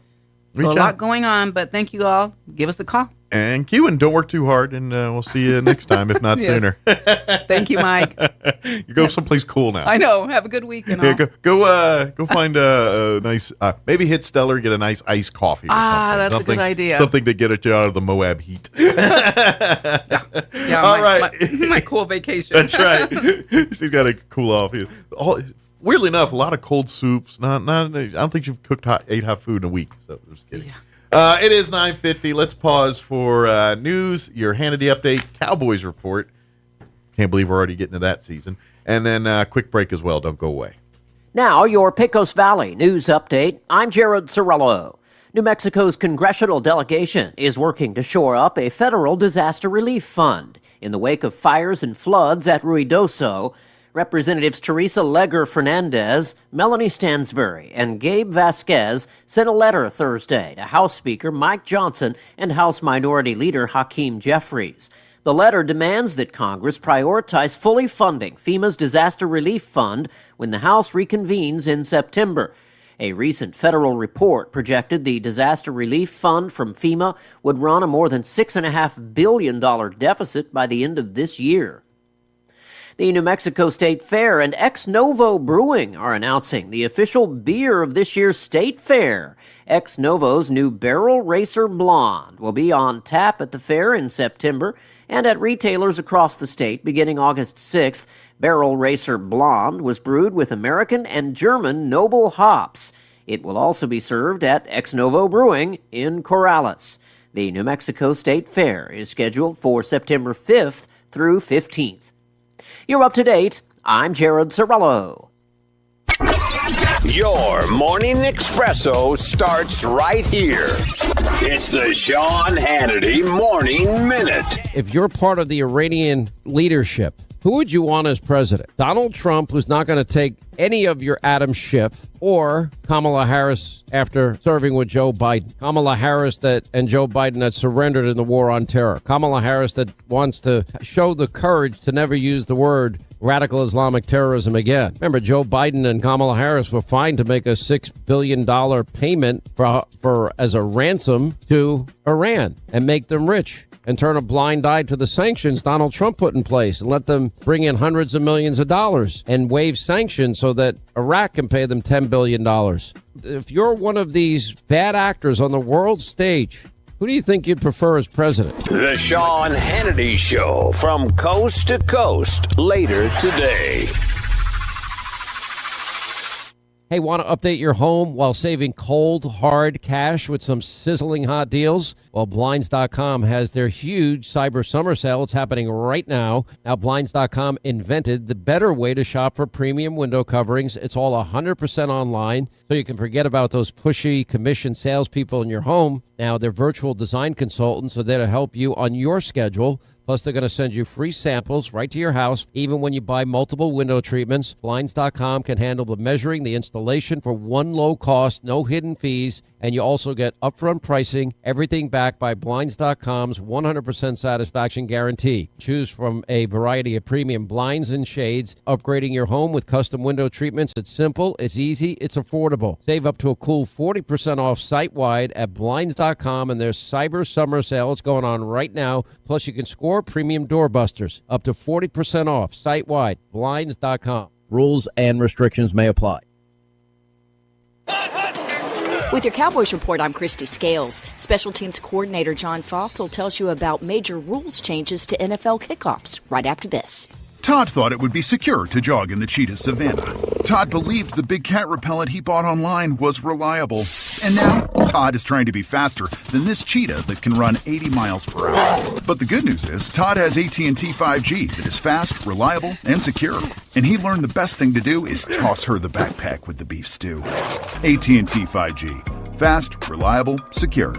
5G requires compatible plan and device. 5G may not be available in your area. See att.com/5G for you for details. A true Dallas Cowboys fan is there for the journey and the destination. This is the season to make your journey count by flying through McAllen International Airport, the South Texas airport of the Dallas Cowboys. Whether you're flying down for McAllen's award-winning fall and holiday festivals, or you're a South Texas fan flying up to cheer the Cowboys on, make your journey as satisfying as your destination at the South Texas airport of the Dallas Cowboys. McAllen International Airport. Above, beyond. At McAllenAirport.com. Kickoffs are going to look different thanks to rule changes pitched in part by Cowboys special teams coordinator John Fossil, who helped convince the league to go with similar rules to the XFL. The kicker will still be at its own 35-yard line, but the coverage unit will be upfield at the opponent's 40. To avoid touchbacks placed at the 30-yard line, the kicker needs to put the ball in play to returners between the 20-yard line and goal line. The reason we went to this is because the NFL asked some of us as special teams coaches, how can we drive the return percentage up, but also make the play safer. Last year it was like 22%, so hopefully we get it over about 50. And then I really feel like without the running and the high-speed collisions, it's going to make it a safer play. So I think it's going to be a good deal. With the rule changes, Fossils devoted more practice time to kickoffs. With your Cowboys Report, I'm Christy Scales. I'm meteorologist Steve Hamilton with your Pecos Valley weather. Our weekend looks hot. We'll have sunshine for most of today, but an isolated afternoon shower or thunderstorm could pop up. We'll be in the low 100s. Overnight, a few clouds and low 70s, and then lots of sunshine expected for Saturday. Looks like about 100 to 103 on the high. Few clouds on Saturday night, right around 100, and sunny again on Sunday. That's your latest forecast. This is staff meteorologist Steve Hamilton. The Wall Street Business Report. I'm Rich Thomason. America's employers hired far fewer people last month than analysts were expecting, adding just 114,000 jobs in July. It's a sharp decline from the 179,000 in June. The unemployment rate rose from 4.1 to 4.3%. Jobs were added in transportation, healthcare, and construction. ExxonMobil's second quarter profit rose and was its second highest for the period in the past decade. The energy giant earned $9.24 billion, or $2.14 per share. The results for ExxonMobil topped Wall Street expectations. Worries over the U.S. economy have cast a pall over world markets, with investors panicked over signs of weakness in the American job market. Share prices in Europe and Asia tumbled today. Wall Street opened sharply lower. For the Wall Street Business Report, I'm Rich Thomason. The fifth beatitude in the Sermon on the Mount reads like this: Blessed are the merciful, for they will be shown mercy. In Matthew 8, Jesus cleanses a leper, heals a paralytic, raises a dying woman, and frees 2 men of demons. Jesus not only talks about mercy, but he lives it, and he calls us to live it too. You see, showing mercy to others isn't necessarily about giving them what they deserve, but rather what they don't deserve. Mercy is also about helping those who can't help themselves. What does mercy look like in your life? In your office or classroom? At home behind closed doors? As you go about living your day? When God reveals himself to Moses in Exodus 34, he describes himself as a merciful and gracious God, slow to anger, abounding in steadfast love and faithfulness. Isn't it good to know that we have a God who is merciful and gracious? His call is for us to look like him. Join us at the Country Club Road Church of Christ for worship at 10 a.m. on Sunday, located on the corner of Country Club and Washington in Roswell. Maybe your AC unit needs a little tender loving care. If you don't know where to turn, then you don't know Jack. Fergalicious. In fact, they're downright funky. Fergalicious. Let the boys at Fergie's Plumbing and Heating get your AC unit ice cold, just like some of my lady friends. Don't let any fool make you lose your cool. Fergie's Plumbing and Heating. If you don't know Fergie, then you don't know Jack. 632-2660. Fergalicious. Here's a Mornings with Mike Winters fun fact. Astronauts are not allowed to eat beans before they go into space because passing wind in a spacesuit damages them. The suits or the astronauts. Here's Mike Winters. And that's going to do it for us. Have a great weekend. If you missed any part of our show, log on to ksvptv.com. Click on the Mornings with Mike Winters channel. You'll find all of our interviews there at your leisure. And they're there on demand anytime you're ready.